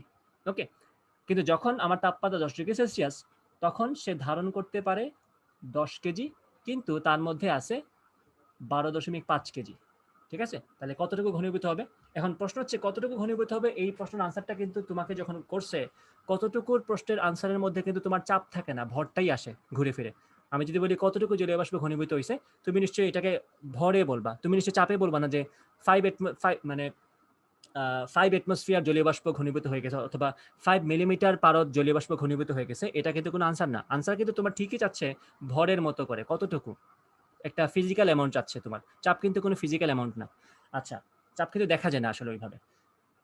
ওকে, সো এই যে আমরা মনে মনে গেলে কেজি কেজি ধরে ফেললাম না। এখন এই যে বলছে কতটুকু ঘনীভূত হবে, জিনিসটা কিন্তু আসলে ওইটাই যে কত পার্সেন্ট ঘনীভূত হবে, কারণ পরিমাণগত কোনো হিসাব কিন্তু আমার এখানে সামনে নাই। আমার কাছে কিন্তু অনুপাতগত হিসাব আছে। তাহলে খেয়াল করো, আমার ধারণ ক্ষমতা 10 কেজি, কিন্তু আমার কাছে আছে 12 কেজি। তাহলে নিশ্চয়ই বুঝতে পারছো কতটুকু ঘনীভূত হবে। 12.5 মাইনাস 10 কেজি ঘনীভূত হবে। বাট আমার কাছে কিন্তু এটাকে আমি যদি বলি এখন 2.5 কেজি ঘনীভূত হবে, এটা কোনো কথা? এটা কোনো কথা না। তাহলে আমি কি করব? আমি এই 10 দিয়ে ভাগ করে দিব। ঠিক আছে? এই পরিমাণটা দিয়ে ভাগ করে দিব। তাহলে কি হবে? ইনটু 100 দিয়ে দিব। তাহলে বোঝা যাবে কতটুকু, কত পার্সেন্ট জলীয় বাষ্প ঘনীভূত হয়েছে। ঠিক আছে? সরি, 10 দিয়ে ভুল করে ফেলছি। 12.5। ওই যে আমরা বলতাম না, আমাদের একটা বস্তুর দাম, আমি তোমাদেরকে সবকিছু কিন্তু রিয়েল এক্সাম্পলের সাথে মিলিয়ে দিচ্ছি যাতে তোমাদের পরীক্ষার সময় এগুলো মনে থাকে। যেমন ধর আমি বললাম আমার একটা বইয়ের দাম ছিল 100 টাকা, এখন ওই বইটার দাম হয়ে গেছে, আমার দোকানে 100 টাকা দাম ছিল, এখন ছাড় চলতেছে, মনে করে এখন বইয়ের দাম হচ্ছে 80 টাকা। দাম কতটুকু কমে গেছে? একটা আনসার হতে পারে 20 টাকা কমে গেছে। আর যদি তোমাকে পার্সেন্টেজে হিসাব চাই, তাহলে কি বলবা তুমি? তুমি বলবা 100 মাইনাস 80 ডিভাইডেড বাই 100 ইন্টু 100। এই যে 20/100 ইন্টু 100, অর্থাৎ দাম 20% কমে গেছে। যদি এটা বেশি লিনিয়ার হয়ে গেছে, একটু সুন্দর মান নিয়ে আসি। মনে করো বইয়ের দাম ছিল 80 টাকা, হয়ে গেছে 60 টাকা। বললাম যে দাম কতটুকু কমে গেছে। একটা আনসার হচ্ছে দাম 20 টাকা কমে গেছে, একটা আনসার হচ্ছে কি খেয়াল করো, 80 মাইনাস 60 ডিভাইডেড বাই 80 ইন্টু 100। তো দেখো তো 20 ডিভাইডেড বাই 80, মানে ওইভাবে আমরা করতাম যে কতটুকু কমে গেছে আদি দাম থেকে। আদির সাথে হিসাব কিন্তু আমাদের আদি চাপ কত ছিল? আদি চাপ কিন্তু 12.5 ছিল, বা আদি কতটুকু ছিল, জমা ছিল কতটুকু? 12.5 কেজি জমা ছিল। ওই হচ্ছে হিসাবটা, 12.5 ছিল, বাট এখন ধারণ ক্ষমতা হয়ে গেছে 10, তো বাকি 2.5 কেজি কি হবে? সে ঘনীভূত হয়ে যাবে। কার থেকে? ওই 12.5-এর পার্সেন্টেজ আকারেই তো যাবে। ওই হচ্ছে হিসাবটা। তাহলে 2.5 ডিভাইডেড বাই 12.5 ইন্টু 100। দেখো আমি কত সুন্দরভাবে কিন্তু ডিউ স্টাইলে ম্যাথটা মিলাই ফেললাম। 25 বাই 125 কত হয়? 5/25। তাহলে 1/5 হবে এখানে। 1/5 ইন্টু 100 কত হবে? 20%। আমি কি ম্যাথটা বোঝাতে পেরেছি? এটা কিন্তু একই সাথে একটা রিটেন এবং একই সাথে একটা ডিউর প্রশ্ন হয়ে গেল।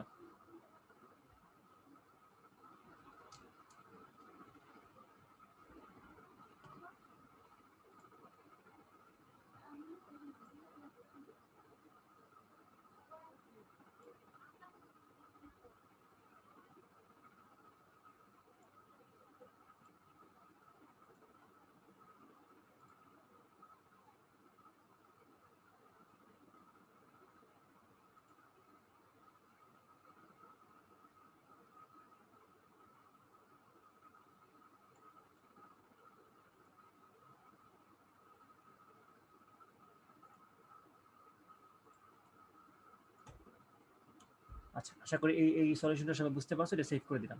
আমি যেভাবে বলছি সেভাবেই যদি করো তাইলে জিনিসগুলো রিলেট করতে পারবা, কারণ পরীক্ষার হলে কিন্তু তোমার টাইমটা একটা বড় ইস্যু। তুমি নিজের মতো করে চিন্তা করতে পারলে কিন্তু তুমি সবচেয়ে ভালো করতে পারবে। এই যে আমি বললাম তোমাকে চাপকে কেজি ধরে ধরে কাজ করো, তোমার ওইটা রিলেট করা বা ভিজুয়ালাইজ করাটা ইজি হবে। চাপ দিয়ে চিন্তা করতে একটু কষ্ট হয়, তুমি তখন ভর দিয়ে চিন্তা করো, একই কথা। কারণ দিন শেষে ওটা অনুপাত, তোমাকে কিন্তু কনভার্ট করতে হচ্ছে না, অনুপাতে যেহেতু কাজ হচ্ছে, তো তোমার এখানে ভরের চাপের জায়গায় ভর কল্পনা করে নিতে তো কোনো সমস্যা নেই, তাই না? এইভাবে কাজ করো, ইজি আনসার করতে পারবা। ওকে, পরের পাতা চলে যাই।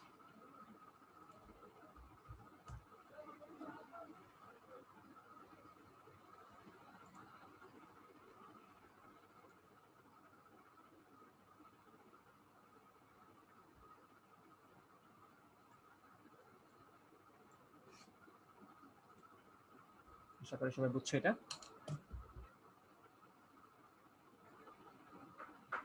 ফাইন।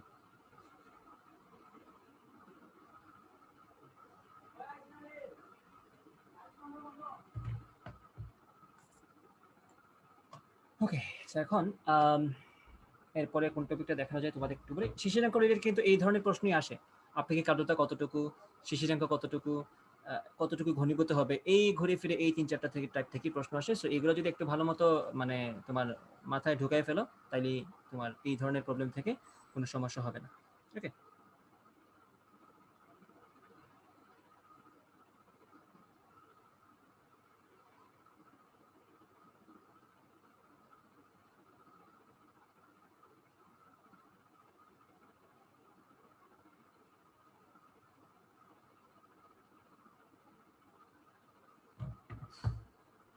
আশা করি বুঝতে পারছো। এখন আমরা আরেকটা টপিকে যাই।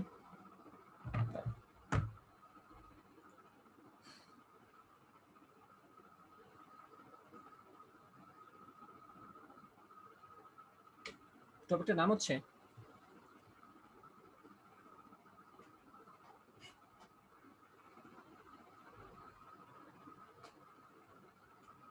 খুবই ইজি। টপিকটার নাম হচ্ছে মুক্তপথ, ঠিক আছে? গড় মুক্তপথ আর কি এটাকে বলবো আমরা।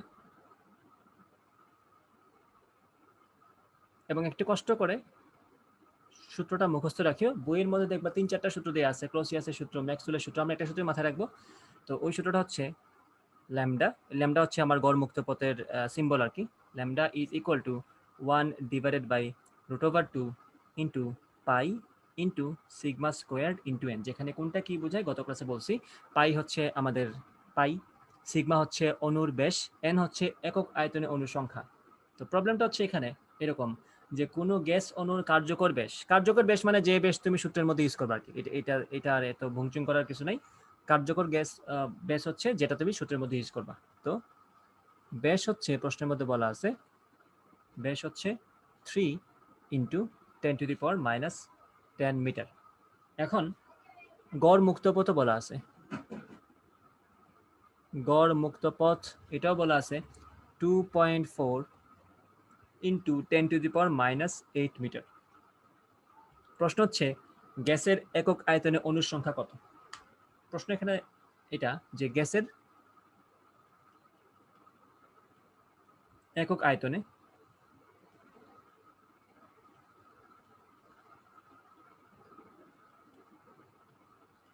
অণুর সংখ্যা কত নির্ণয় করো। এটা তো ইজি, ঠিক আছে? এন সমান কত, তো এই যে তোমাকে ল্যামডা বলে দিছে, সিগমা বলে দিছে, পাই তো জানাই আছে, জাস্ট এনটা বের করবে। এটা ইজি প্রবলেম ছিল। আচ্ছা,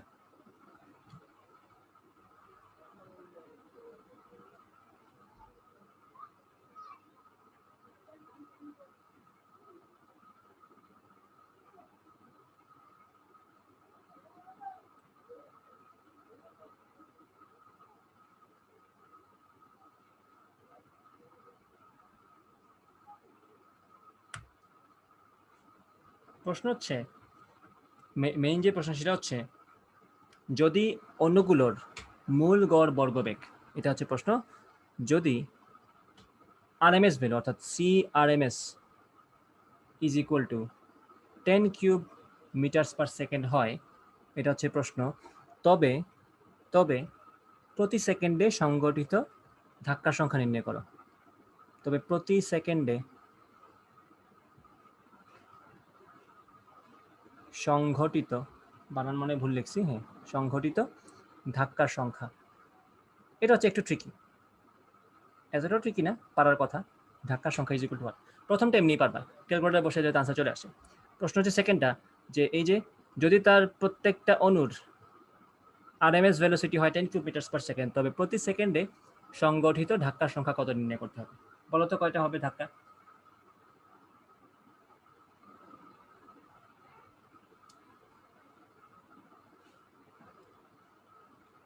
এটা ইজি কিন্তু, এতটা কঠিন না।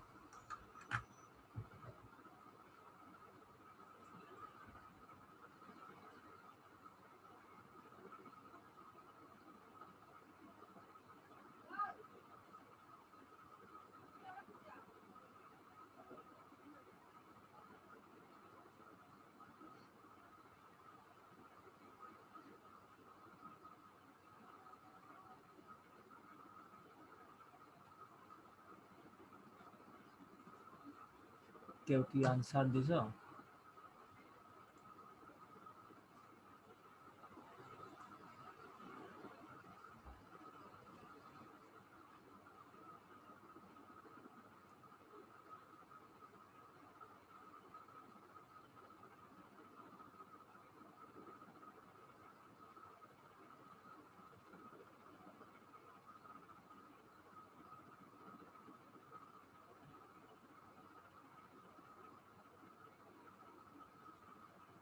আচ্ছা, খেয়াল করে একটু ভালো করে তাকালেই বুঝবা।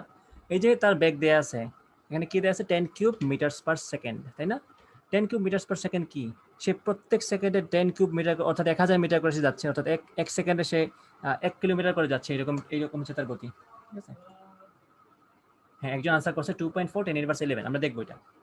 ঠিক আছে? তো এখানে মানে হচ্ছে, এটার মানে হচ্ছে এক সেকেন্ডে সে যায় কতটুকু? 10 কিউব মিটার। তাহলে এখানে আবার এটাও বলা আছে যে তার গড় মুক্তপথ কত?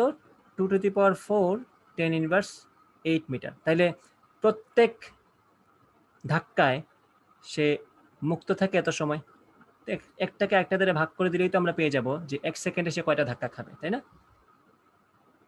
তাই এই যে 10 কিউব মিটার,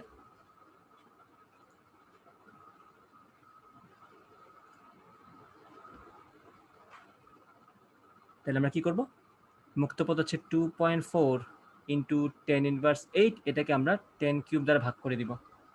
ঠিক আছে? তাহলে আমরা কি পাচ্ছি?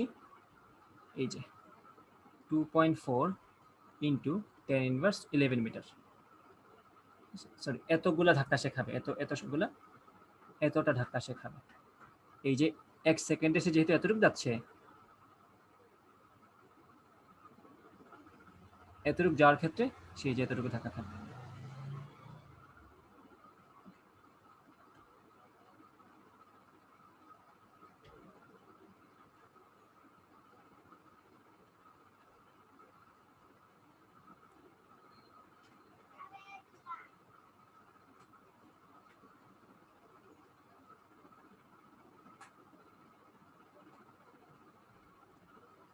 আমি তোমাদেরকে তাহলে গড় মুক্তপথের মেইন যে সূত্রটা ছিল, মানে আমরা সংজ্ঞাগতভাবে যে সূত্রটা, সেটা তো হচ্ছে ম্যাথমেটিক্যালি ডিরাইভড একটা সূত্র।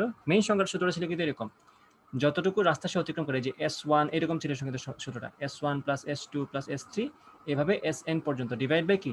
ধাক্কার সংখ্যা। তাহলে একটু খেয়াল করে দেখো তো ভালো করে, যে এই যে ধাক্কার সংখ্যা ক্যাপিটাল N দিয়ে বলি, নিজে যেটা ওটা একটু মনে করে দিই, তাহলে আশা করি যারা ভুলে গেছো গড় মুক্তপথ সেটা একটু মনে করতে পারবা। ওকে, ধরো এই হচ্ছে একটা অণু, যেটা কালো অণুটাই কিন্তু ধাক্কা খাবে একটু পরে পরে। আমরা একটা অণুকেই গতিশীল ধরবো, বাকি সবগুলোকে মনে করো জায়গায় জায়গায় ধরে রাখবে, যে এখানে লালগুলার সাথে সে ধাক্কা খাবে আস্তে আস্তে। ওকে, ধরো এই হচ্ছে কাহিনী। তার গতিপথটা আমি এইভাবে দিয়ে দিলাম। মনে করো সে এখানে গেলে একটা ধাক্কা খেলো, তারপরে এখানে গেলে একটা ধাক্কা খেলো, তারপর সরি, এখানে একটা ধাক্কা খেলো, তারপরে ও বেটা এখানে ধাক্কা খেলো, এরপরে এখানে একটা ধাক্কা খেলো। এই যে সে এতগুলো রাস্তা অতিক্রম করলো, এই যে S1 পরিমাণ গেল, S2 পরিমাণ গেল, S3 পরিমাণ গেল, S4 পরিমাণ গেল, S5 পরিমাণ গেল। এই যে এখানে একটা সংঘর্ষ হলো, এই যে একটা সংঘর্ষ হলো, দুইটা সংঘর্ষ হলো, তিনটা সংঘর্ষ হলো, 4টা হলো, ফাইনালি 5টা হলো। এই 5টা সংঘর্ষে সে টোটাল কতটুকু দূরত্ব অতিক্রম করছে দেখো তো, S1, S2, S3 plus S4 plus S5। তাহলে এই যে S1 plus S2 plus S3 plus S4 plus S5 divided by সংঘর্ষ কয়টা? 1টা, 2টা, 3টা, 4টা, 5টা। তাইলে টোটাল অতিক্রান্ত পথকে আমি যদি সংঘর্ষের সংখ্যা দ্বারা ভাগ করে দেই, সেটাই হচ্ছে আমাদের গড় মুক্ত পথ। ওকে, তাহলে প্রশ্নে কিন্তু চাচ্ছে ধাক্কার সংখ্যা, অর্থাৎ আমার কাছে n চাচ্ছে, অর্থাৎ আমাকে কি চাচ্ছে? n চাচ্ছে। n তাইলে আমি কি করব? n সমান তাইলে হবে S1 plus S2 plus S3 plus আপনি যতটুকুই হোক ডিভাইড বাই ল্যামডা। তাহলে আমি গড় মুক্ত পথ দ্বারা ভাগ করব। ও আমি কি উল্টা করে ফেলছি? ও সরি, আমি উল্টা করে ফেলছি। তাহলে 10 কিউবকে আমি ভাগ করব 2.4 ইন্টু 10 ইনভার্স। তাহলে খেয়াল করছো আমাদের মেইন সূত্রটা কিন্তু আমাদের ভুলটা ধরাই দিচ্ছে। আমি নিজেও ভুল করে ফেলছিলাম, উল্টা ভাগ করে ফেলছি। এই যে দেখো, অতিক্রান্ত দূরত্ব ডিভাইড বাই গড়মুক্ত পথ দিয়ে আমি কি পেয়ে যাচ্ছি? ধাক্কার সংখ্যা। ঠিক আছে, তাহলে অতিক্রান্ত পথ কত? 1 সেকেন্ডে। 10 কিউব প্রশ্ন দিয়ে যাইছে প্রতি সেকেন্ডে সংঘটিত ধাক্কার পরিমাণ। 1 সেকেন্ডে অতিক্রান্ত দূরত্ব কত? 10 কিউব ডিভাইড বাই গড়মুক্ত পথ, আমি কি পাচ্ছি? ধাক্কার সংখ্যা। এই যে ধাক্কার সংখ্যা। আশা করি সে বুঝতে পারছো। তো আনসার হবে এটার উল্টা, এটা উপরে যাবে, এটা নিচে আসবে। তুমিও নিশ্চয়ই আনসারটা বুঝতে পারছো যে আনসার দিছিলা। তো আমাদের একটু পিছনে যাওয়াটা আসলে উচিত। যখনই আমরা দেখবো মেইন সূত্র দিয়ে পোষাচ্ছে না, কিন্তু এইসব প্রশ্ন কিন্তু নর্মালি ওই বেসিক থেকে কোশ্চেন করছে। এটা কিন্তু এই সূত্র ইউজ করে কাজে লাগবে এমন না, এই ক্ষেত্রে আমার এই সূত্রটা একটু মনে রাখা লাগবে। ঠিক আছে, তো আশা করি এইটা ক্লিয়ার হয়ে গেল তোমাদের যে গড় মুক্ত পথের কনসেপ্টটা কিভাবে কাজ করে। প্রথম কথা হচ্ছে এই সূত্রটা তো মনে রাখতেই হবে, কজ ম্যাক্সিমাম প্রশ্নই এই সূত্র দিয়ে আসবে। এট দ্য সেম টাইম আমাদের মেইন কনসেপ্টটা মাথায় রাখতে হবে। এই যে চিত্রের যে কনসেপ্টটা, তারপরে এই যে মেইন কনসেপ্টটা, যে যেখান থেকে আসলে মেইন সূত্রটা আসছে, সেই ওই যেখান বলছে সেটা একটু মনে রাখতে হবে। আচ্ছা, এই পাতা হয়ে গেল। ঠিক আছে, আশা করি বুঝতে পারছো সবাই।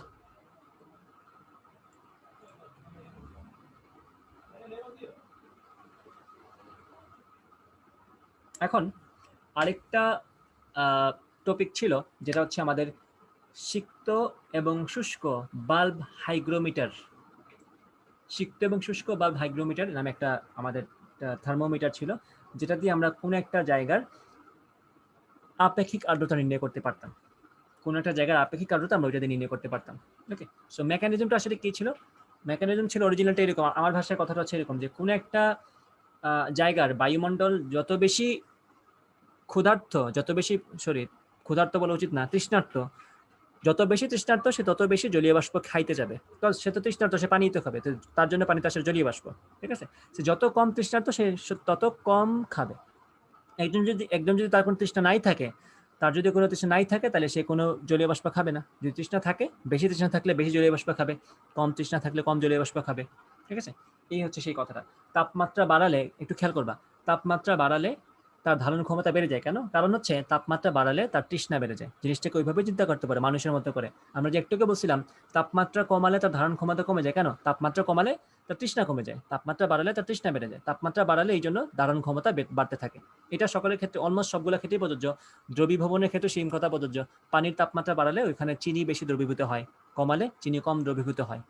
ওকে, আমরা মলিকুলার ব্যাখ্যায় তো অবশ্যই যাব না এখন, ওইটা তো দরকার নেই। আমরা জাস্ট মনে রাখার জন্য এইভাবে চিন্তা করতে পারি, আর কিছু না। ওকে, গ্রেট। তো আমরা এখন দেখব সিক্ত এবং শুষ্ক বাল্ব হাইগ্রোমিটার। তো এই ক্ষেত্রে আমাদের এই জুমের একটা সমস্যা হচ্ছে, এখানে কোনো ইমেজ এড করা যায় না। তোমরা কি জানো কি এখানে ইমেজ এড করা যায় কিনা? মনে হয় যায় না এখানে।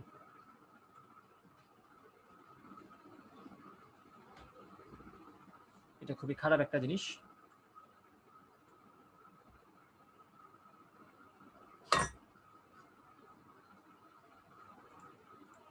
আচ্ছা,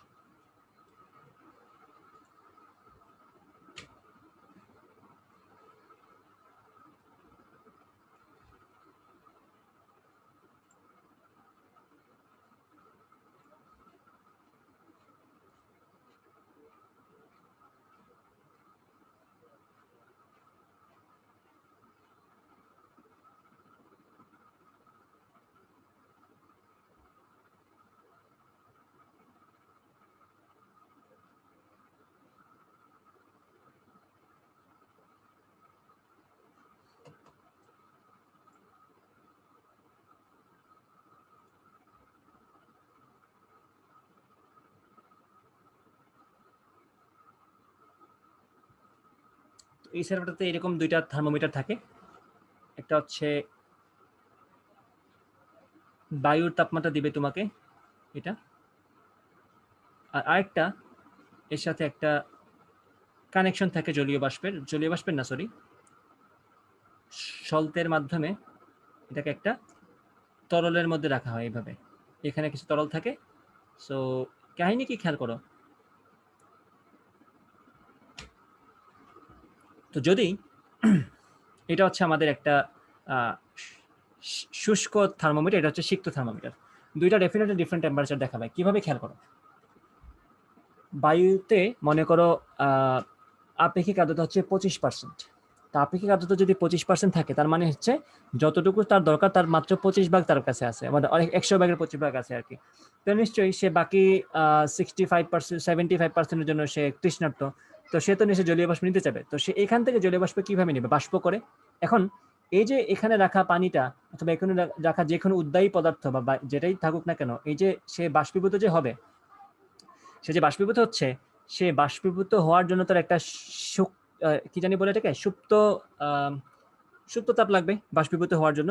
এই সুপ্ত তাপ সে নিবে কই থেকে, এই সুপ্ত তাপ সে নিবে এই থার্মোমিটার থেকে। অর্থাৎ এই থার্মোমিটারের সাথে যেহেতু এটা কানেক্টেড, সে যখন বাষ্পীভূত হবে তখন সে এই থার্মোমিটার থেকেই তাপটা নিয়ে বাষ্পীভূত হবে, বিকজ তাপ বাষ্পীভূত হতে তাপ লাগে, এই তাপটা সে এই থার্মোমিটার থেকে নেবে।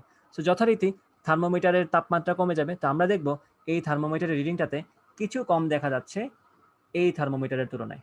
এবং এই পার্থক্য, ধরো এটাতে তাপমাত্রা হচ্ছে θ1 দেখাচ্ছে, এটাতে তাপমাত্রা মনে করো θ2 দেখাচ্ছে, এবং এই পার্থক্যটা, এখানে কিন্তু একটা পার্থক্য আছে দুইটার মধ্যে, এই পার্থক্যটা বেশি হবে যদি আপেক্ষিক আর্দ্রতার পরিমাণ অনেক কম থাকে, এই পার্থক্যটা অনেক কম থাকবে যদি আপেক্ষিক আর্দ্রতার পরিমাণ অনেক বেশি থাকে। জিনিসটা কিভাবে খেয়াল করো, ধরে নাও 25°C 25% যদি আমার আপেক্ষিক আর্দ্রতা থাকে, তাহলে আমার জলীয় বাষ্প, আমাদের বায়ুমণ্ডল যে পরিমাণ তৃষ্ণার্ত, নিশ্চয়ই 80% যদি আপেক্ষিক আর্দ্রতা থাকে, ওই পরিমাণ নিশ্চয়ই সে তৃষ্ণার্ত না, কারণ তার মধ্যে 80% আছে, 20% নাই। তো সে নিশ্চয়ই এখন একটু কম পরিমাণ জলীয় বাষ্প শোষণ করবে, যে কারণে কম পরিমাণ জলীয় বাষ্প বাষ্পীভূত হবে, যে কারণে কম পরিমাণ তাপ এই জলীয় বাষ্প বাষ্পীভূত হওয়ার সময়, এই যে এটা বাষ্পীভূত হওয়ার সময় এই থার্মোমিটার থেকে নিবে, তখন তার তাপমাত্রা একটু বেশি থাকবে, কারণ তার তাপমাত্রা এখন আগের চেয়ে কমবে। ঠিক আছে, তখন পার্থক্যটা কম থাকবে। তাহলে হচ্ছে θ1 এবং θ2 তাপ পার্থক্য যত বেশি, বুঝে যাবা আপেক্ষিক আর্দ্রতার পরিমাণ তত কম। আর θ এবং θ1 পার্থক্য যত কম, আপেক্ষিক আর্দ্রতা তত বেশি, আর পার্থক্য যত বেশি, আপেক্ষিক আর্দ্রতা তত কম। আশা করি এটা বুঝতে পারছেন। এই ক্ষেত্রে একটা সূত্র আছে, সূত্রটা হচ্ছে θ is equal to θ1 minus G into θ1 minus θ2। এখানে θ হচ্ছে আমার শিশিরাঙ্ক,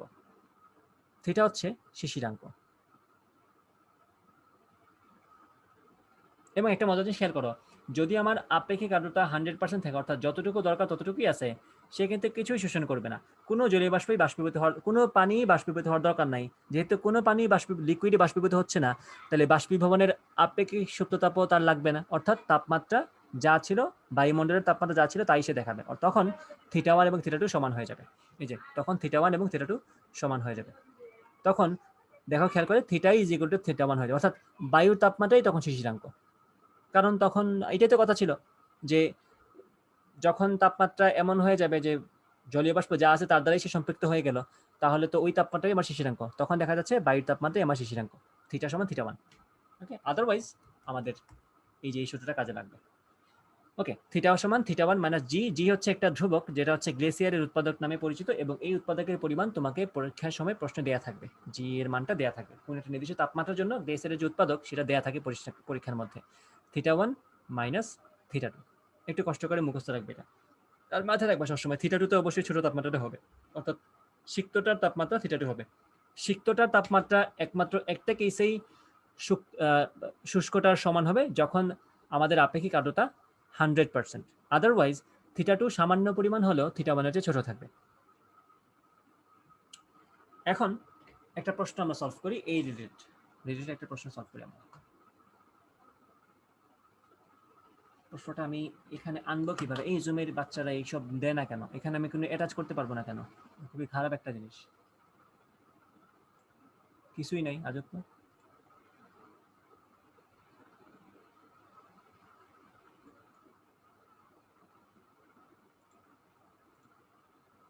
জীবনটা বেদনার।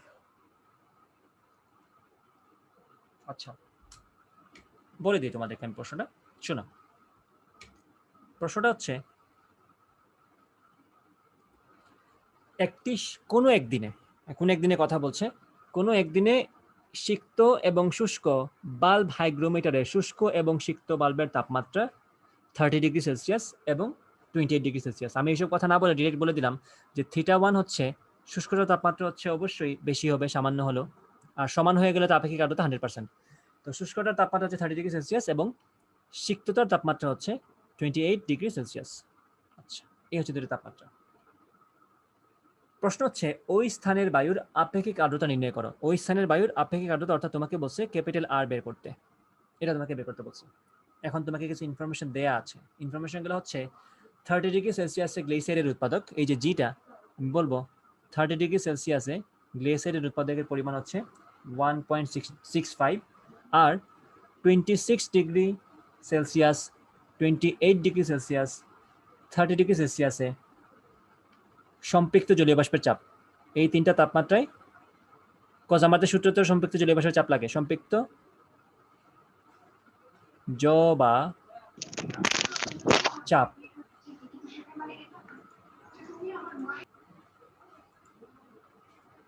সম্পৃক্ত জলীয় বাষ্পের চাপ হচ্ছে, লিখে দিচ্ছি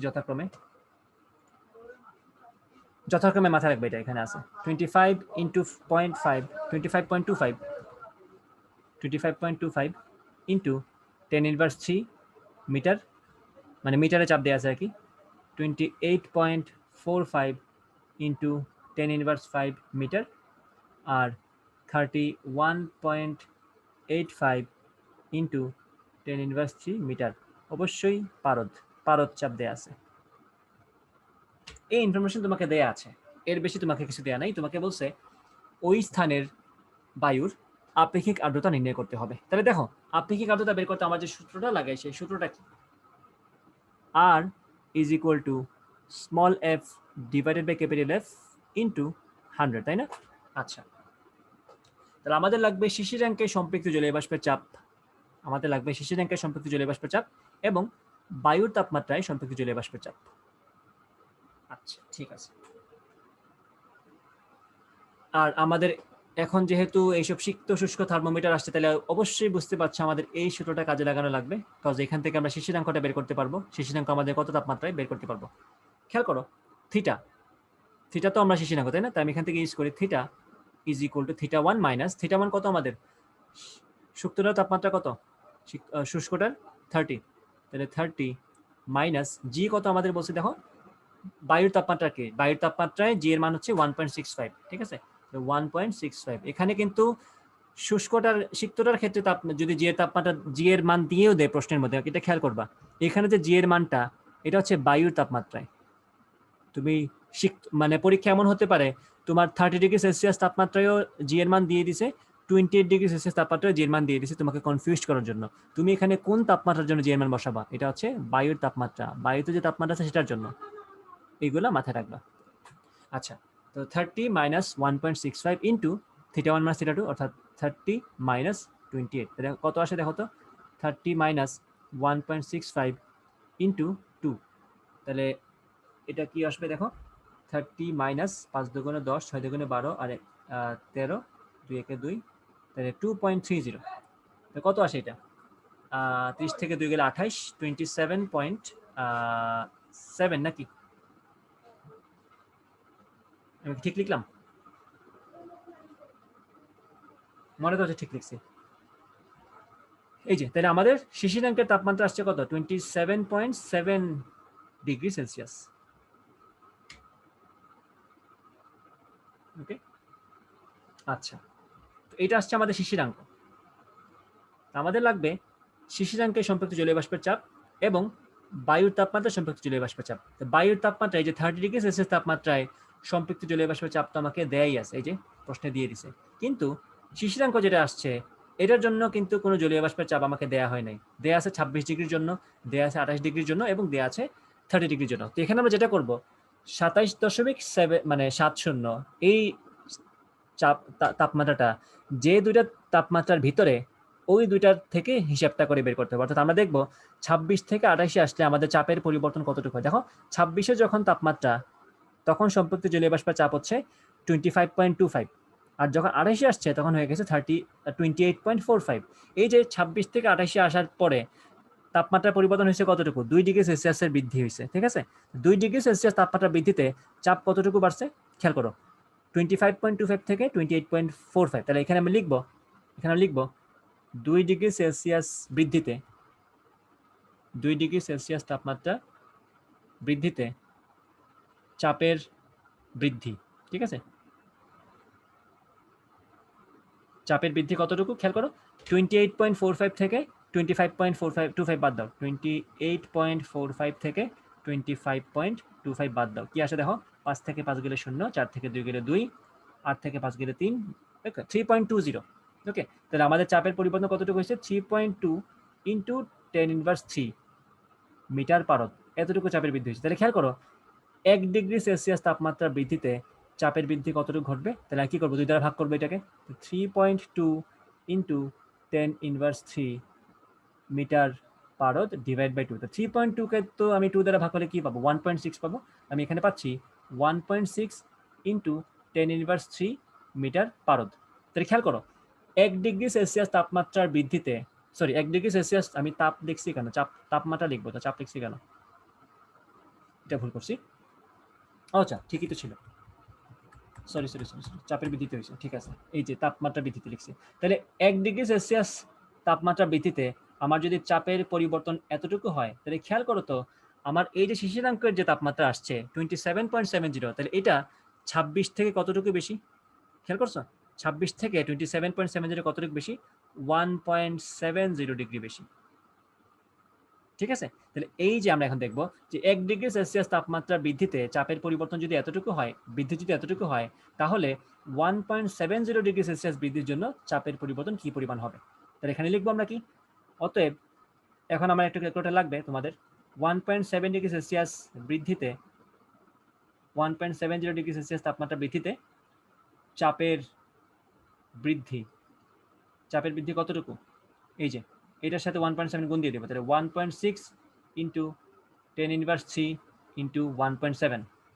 এই বলো তো কত হয় এখানে আনসারটা, আর তো পাচ্ছি না, আমি টায়ার্ড লাগছে অনেক। 1.6 ইন্টু 1.7 সমান কত হয়, 16 ইন্টু 17।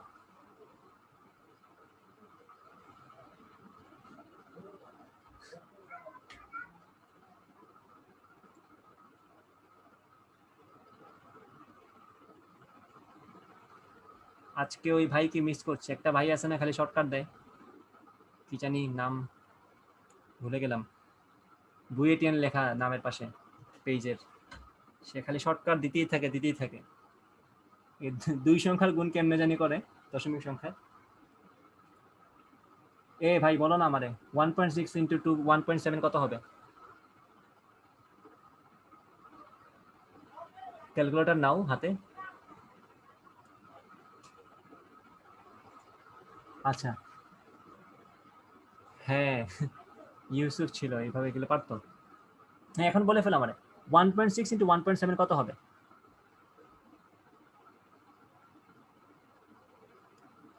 আমি করে ফেলি।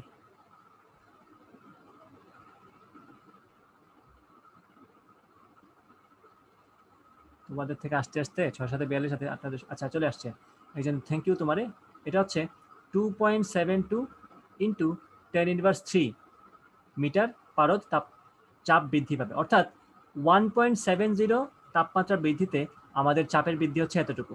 খেয়াল করো এই যে বললাম 1.70 ডিগ্রি সেলসিয়াস তাপমাত্রা বৃদ্ধি পাবে, কার থেকে, কার সাপেক্ষে হিসাব করছিলাম, 26 ডিগ্রি সাপেক্ষে হিসাব করছিলাম আমরা। তাহলে 26 ডিগ্রিতে চাপ ছিল কতটুকু, 25.25 ইন্টু 10⁻³ তার থেকে চাপ বেড়ে গেছে কতটুকু, 2.72 ইন্টু 10⁻³ মিটার পার, অর্থাৎ 27.7 ডিগ্রি সেলসিয়াস তাপমাত্রায় চাপের পরিমাণ হবে 26 ডিগ্রিতে চাপের পরিমাণ যা, প্রথম এই যে এটা, তার সাথে কতটুকু যোগ হবে আরো প্লাস এই যে এই অ্যামাউন্টটা যোগ হয়ে যাবে, 2.7072 ইন্টু 10⁻³, ঠিক আছে?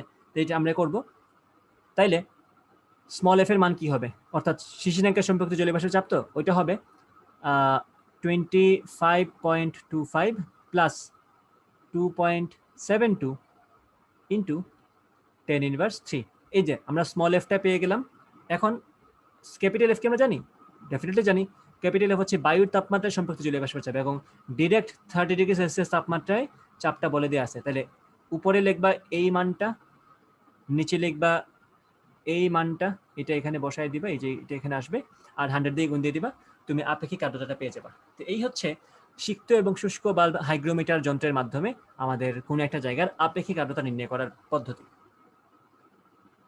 তো আশা করি বোঝাতে পেরেছি ব্যাপারটা। ওকে,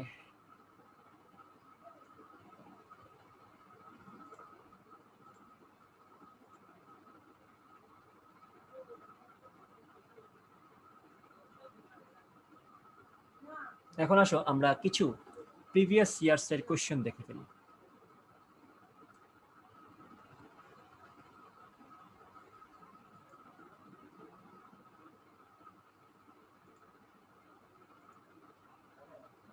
আমি এখন শেয়ারটা চেঞ্জ করে দিচ্ছি তোমাদেরকে।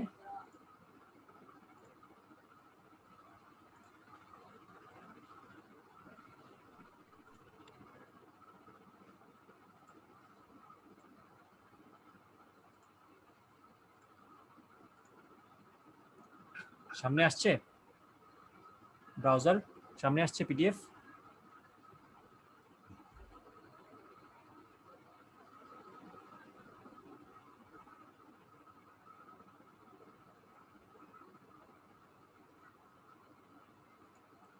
আচ্ছা, আসছে, ভেরি গুড। আমরা আদর্শ গ্যাসের এটা দেখবে, খেয়াল করে একটু ভালো করে দেখো। সবগুলো প্রশ্ন কিন্তু মানে একটু চেক করে দেখা যাক কি কি প্রশ্ন আসছে আমাদের বিভিন্ন সময়।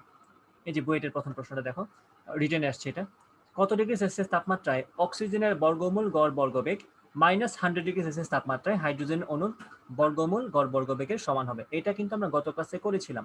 আমরা গত ক্লাসে কিন্তু কোন একটা টপিক পড়ার সময় ওই টপিক থেকে যে অ্যাডমিশনের কোশ্চেন আসছে সেটা পড়েছিলাম। সো এগুলো আমাদের পড়া হয়ে গেছে। এরপরের প্রশ্নটা দেখো, এটা কিন্তু আমরা ইতে পড়ে ফেলছি, স্ট্রাকচারাল প্রপার্টিজ অফ ম্যাটার অথবা প্রবাহী পদার্থ, এই দুটো চ্যাপ্টার এই অংশের মধ্যে পড়ে ফেলছি। এটা হচ্ছে আমাদের অন্তবেগের সূত্র। তো এটা আমরা পড়া হয়ে গেছে অলরেডি। তারপরটা দেখো, এখানে বলছে এক ব্যক্তি শ্বাস প্রশ্বাসে 1.12 লিটার বায়ু সেবন করে, সে মোট কতগুলো অণু সেবন করে? যে বুঝতেই পারছো এখানে আমাদের ওই মোলের হিসাবে এক মোলে থাকে 22.4 লিটার, এই সব হিসাব নিকাশ করতে হবে। সেকেন্ড প্রশ্ন হচ্ছে 27°C তাপমাত্রায় ওই অণুগুলোর গড় গতিশক্তি কত? ওই যে 3/2 RT, 3/2 KT বলতে পারো। গড় গতিশক্তি মানে কি? একটা অণুর গতিশক্তি কত, ঠিক আছে? আচ্ছা, তো এইসব ইজি প্রশ্ন দেখলেই বুঝবা। এই যে এখানে একটা প্রশ্ন আছে, এখানে বলছে কি বের করতে বলছে, আপেক্ষিক আর্দ্রতা নির্ণয় করতে বলছে। এই যে এখানে হিসাব বিকাশ করে এইভাবে করবা। এই মেথড দিয়ে আমরা মাত্র যে ম্যাথটা করলাম সেই ম্যাথটা এই মেথডের মাধ্যমে আমরা করছি। আচ্ছা, এরপরে দেখাও, এখানে লেখা আছে যে অক্সিজেনের সিলিন্ডারের আয়তন সামথিং, বায়ুমণ্ডলীয় চাপ এত আছে। এটা আমরা গত ক্লাসে করেছিলাম। এই চাপটা রিলেটেড যা ছিল গত ক্লাসে কিন্তু এগুলো আমাদের করা হয়ে গেছে। এই যে পুকুরের তলদেশে পুকুরের বাইরে একটা বুদবুদ আসবে, কতটুকু তার আয়তন হয়ে যাবে, আয়তন কতটুকু বৃদ্ধি পাবে, এইরকম কাহিনী। সো এটা কুয়েট এবং রুয়েটের দুইটাতেই একসাথে 2005-6 সালে আসছিল।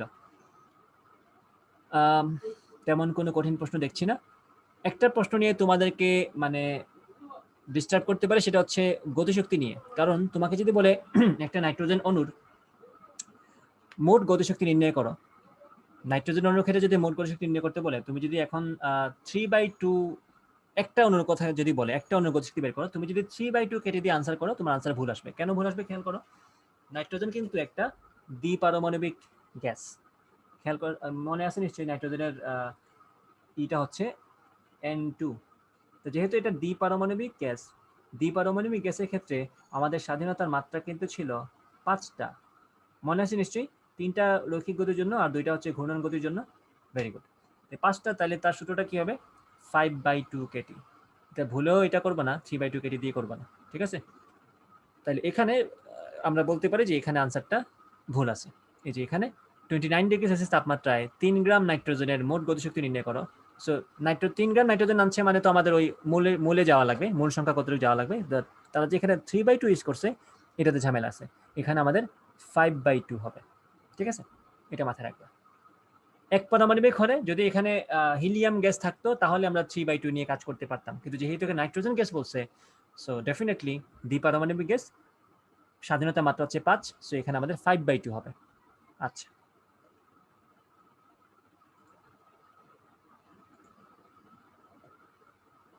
এগুলো ইজি কোয়েশ্চেন, দেখলেই পারবা। এমসিকিউ দেখো কিছু, এই যে দেখো এখানে বলছে দুটি ভিন্ন আদর্শ গ্যাস একই চাপে ভিন্ন ভিন্ন পাত্রে। একটা জিনিস খেয়াল করছো, এই যে এই চ্যাপ্টার থেকে কিন্তু খুব যে বেশি প্রশ্ন আসছে এরকম না, খুব যে বেশি কঠিন প্রশ্ন আসছে এরকম না, মানে নর্মাল প্রশ্নই আসছে। দেখো টোটাল প্রশ্ন বইটা কয়টা আসছে, একটা আসছে, দুইটা আসছে, তিনটা আসছে, আর বইটা আসে নাই, 4টা আসছে। সো ফার 4টা প্রশ্ন আসছে বুয়েটে, এটা থেকে জাস্ট রিটেন থেকে। এমসিকিউ দেখো, এমসিকিউতে কিন্তু অনেক প্রশ্ন আসার সুযোগ থাকে এই চ্যাপ্টার থেকে। এই চ্যাপ্টারটা মেইনলি এমসিকিউ এর মতো চ্যাপ্টারটা, সো এখানে অনেক প্রশ্ন আসতে পারে, এবং দেখতেই পাচ্ছ টোটাল প্রশ্ন এখানে অনেকগুলা প্রশ্ন আছে এখানে এমসিকিউতে। আচ্ছা, তাহলে এখানে প্রশ্নটা করছে যে দুটি ভিন্ন আদর্শ গ্যাস এটা ঠিক আছে, বাট ভিন্ন, একই চাপে ভিন্ন ভিন্ন পাত্রে আবদ্ধ আছে, অর্থাৎ এরা আইসোলেটেড দুইটা গ্যাস, একটা এক পাত্রে আর একটা অন্য পাত্রে আছে। যদি ρ1 এবং ρ2 এগুলোর ঘনত্ব এবং C1 এবং C2 যথাক্রমে এগুলোর মূল গড় বর্গবেগ হবে, অর্থাৎ আরএমএস ভ্যালু যদি এদের যথাক্রমে C1 এবং C2 হয়, তাহলে C1 এবং C2 এর অনুপাত কত? আমরা জানি তো সূত্র, এই যে P সমান 1/3 ρ c স্কোয়ার, মনে আছে? C সমান কি ছিল? 3p/ρ, ওইখান থেকে এই সূত্রটা থেকে আনসার বের করে ফেলতে পারবা। সমষ্ট প্রক্রিয়ায় একটি গ্যাসের চাপ এবং আয়তনের সমীকরণ হচ্ছে এই যে কোনটা, এ হবে পিভি সমান nRT। এই যে তাপমাত্রা যখন কনস্ট্যান্ট থাকে তখন চাপ এবং আয়তনের গুণফল কনস্ট্যান্ট থাকবে। আচ্ছা, তারপরে এখানে দেখো মূল গড় বর্গবেগ, নর্মাল ম্যাথ, কোনো কঠিন কিছু না। এই যে দেখেন এখানে বলছে, এখানেও একটা ঝামেলা আছে আমার মনে হচ্ছে। এই যে 30 ডিগ্রি সেলসিয়াস তাপমাত্রায় 2 গ্রাম কার্বন ডাই অক্সাইড গ্যাসের অণুসমূহের গতিশক্তি কত? সো কার্বন ডাই অক্সাইড গ্যাসের ক্ষেত্রে স্বাধীনতার মাত্রা কত বলো তো, মনে আছে? এখানে কিন্তু 3/2 হবে না, এখানে কিন্তু 6/2 হওয়ার কথা, না হয় 7/2 হওয়ার কথা। আমি একটু চেক করে দেখি যে কার্বন ডাই অক্সাইডের স্বাধীনতা মাত্রা বা ডিগ্রি অফ ফ্রিডম কত, একটু চেক করে দিচ্ছি, দাঁড়াও, সবসময় সবকিছু মনে থাকে না। Degree of freedom of carbon ডাই অক্সাইড, এটা হচ্ছে 7 ডিগ্রি। তো কার্বন ডাই অক্সাইডের মাত্রা হচ্ছে 7 ডিগ্রি, ঠিক আছে? যেহেতু কার্বন ডাই অক্সাইডের মাত্রা, স্বাধীনতার মাত্রা হচ্ছে 7, প্রশ্ন গেল কই আমার? এই প্রশ্ন কই? কত নাম্বার প্রশ্ন জানি দেখতেছিলাম? ও হ্যাঁ, পাইছি, 6 নাম্বারটা। পাইছি। তাহলে কার্বন ডাই অক্সাইডের স্বাধীনতার মাত্রা হচ্ছে 7। তাহলে আমাদের যে সূত্র, এখানে 3/2 nRT না হয়, এটা হবে 7/2 nRT। বোঝা গেছে কথা? এটা হবে 7/2 nRT। তো এখানে আমরা 7/2 ইউজ করব। ওকে, আশা করি বুঝতে পারছো। তো স্বাধীনতার মাত্রা ম্যাটার করে। যদি এখানে কার্বন ডাই অক্সাইড না দিয়ে হিলিয়াম হতো, তখন আমাদের 3/2 আসতো, সমস্যা নেই, কারণ হিলিয়াম এক পারমাণবিক গ্যাস, তার স্বাধীনতার মাত্রা হচ্ছে 3টা। এই জন্যই তো তোমরা এখন যেটা করবা, সবগুলো সূত্র যেগুলো তোমরা 3 দিয়ে মুখস্থ করে বসে আসো, সেগুলোতে 3 না দিয়ে তোমরা F দিয়ে রাখো, F/2 nRT দিয়ে মুখস্থ রাখবা, দ্যাট উইল বি হেল্পফুল। তখন তোমার মনে থাকবে স্বাধীনতার মাত্রা যখন 3 তখন আমি 3 বসাবো, যখন এক পারমাণবিক তখন 3 বসাবো, যখন দ্বিপারমাণবিক তখন 5 বসাবো, যখন দ্বিপারমাণবিক ক্ষেত্রে 5, বাট 3 পারমাণবিক ক্ষেত্রে ডিপেন্ড করে 6 হবে নাকি 7 হবে, এগুলো একটু কষ্ট করে মুখস্থ রাখতে হবে। কার্বন ডাই অক্সাইডের ক্ষেত্রে 7, জেনন ডাইফ্লোরাইডের ক্ষেত্রে মেবি 6, আমি শিওর না। কার্বন ডাই অক্সাইডের হচ্ছে 7, এটা মাথায় রাখতে হবে। ওকে, তো 3 পারমাণবিক মানে যে 6টা এরকম না, স্বাধীনতা মাত্রা 7টাও থাকতে পারে। তো কার্বন ডাই অক্সাইডের ক্ষেত্রে সেটা হচ্ছে 7, যেটা আমরা এখানে লিখলাম। সো একটু কষ্ট করে কার্বন ডাই অক্সাইডটা মুখস্থ রাখবা। আচ্ছা, ওকে, এতটুকু আশা করি বুঝতে পারছি।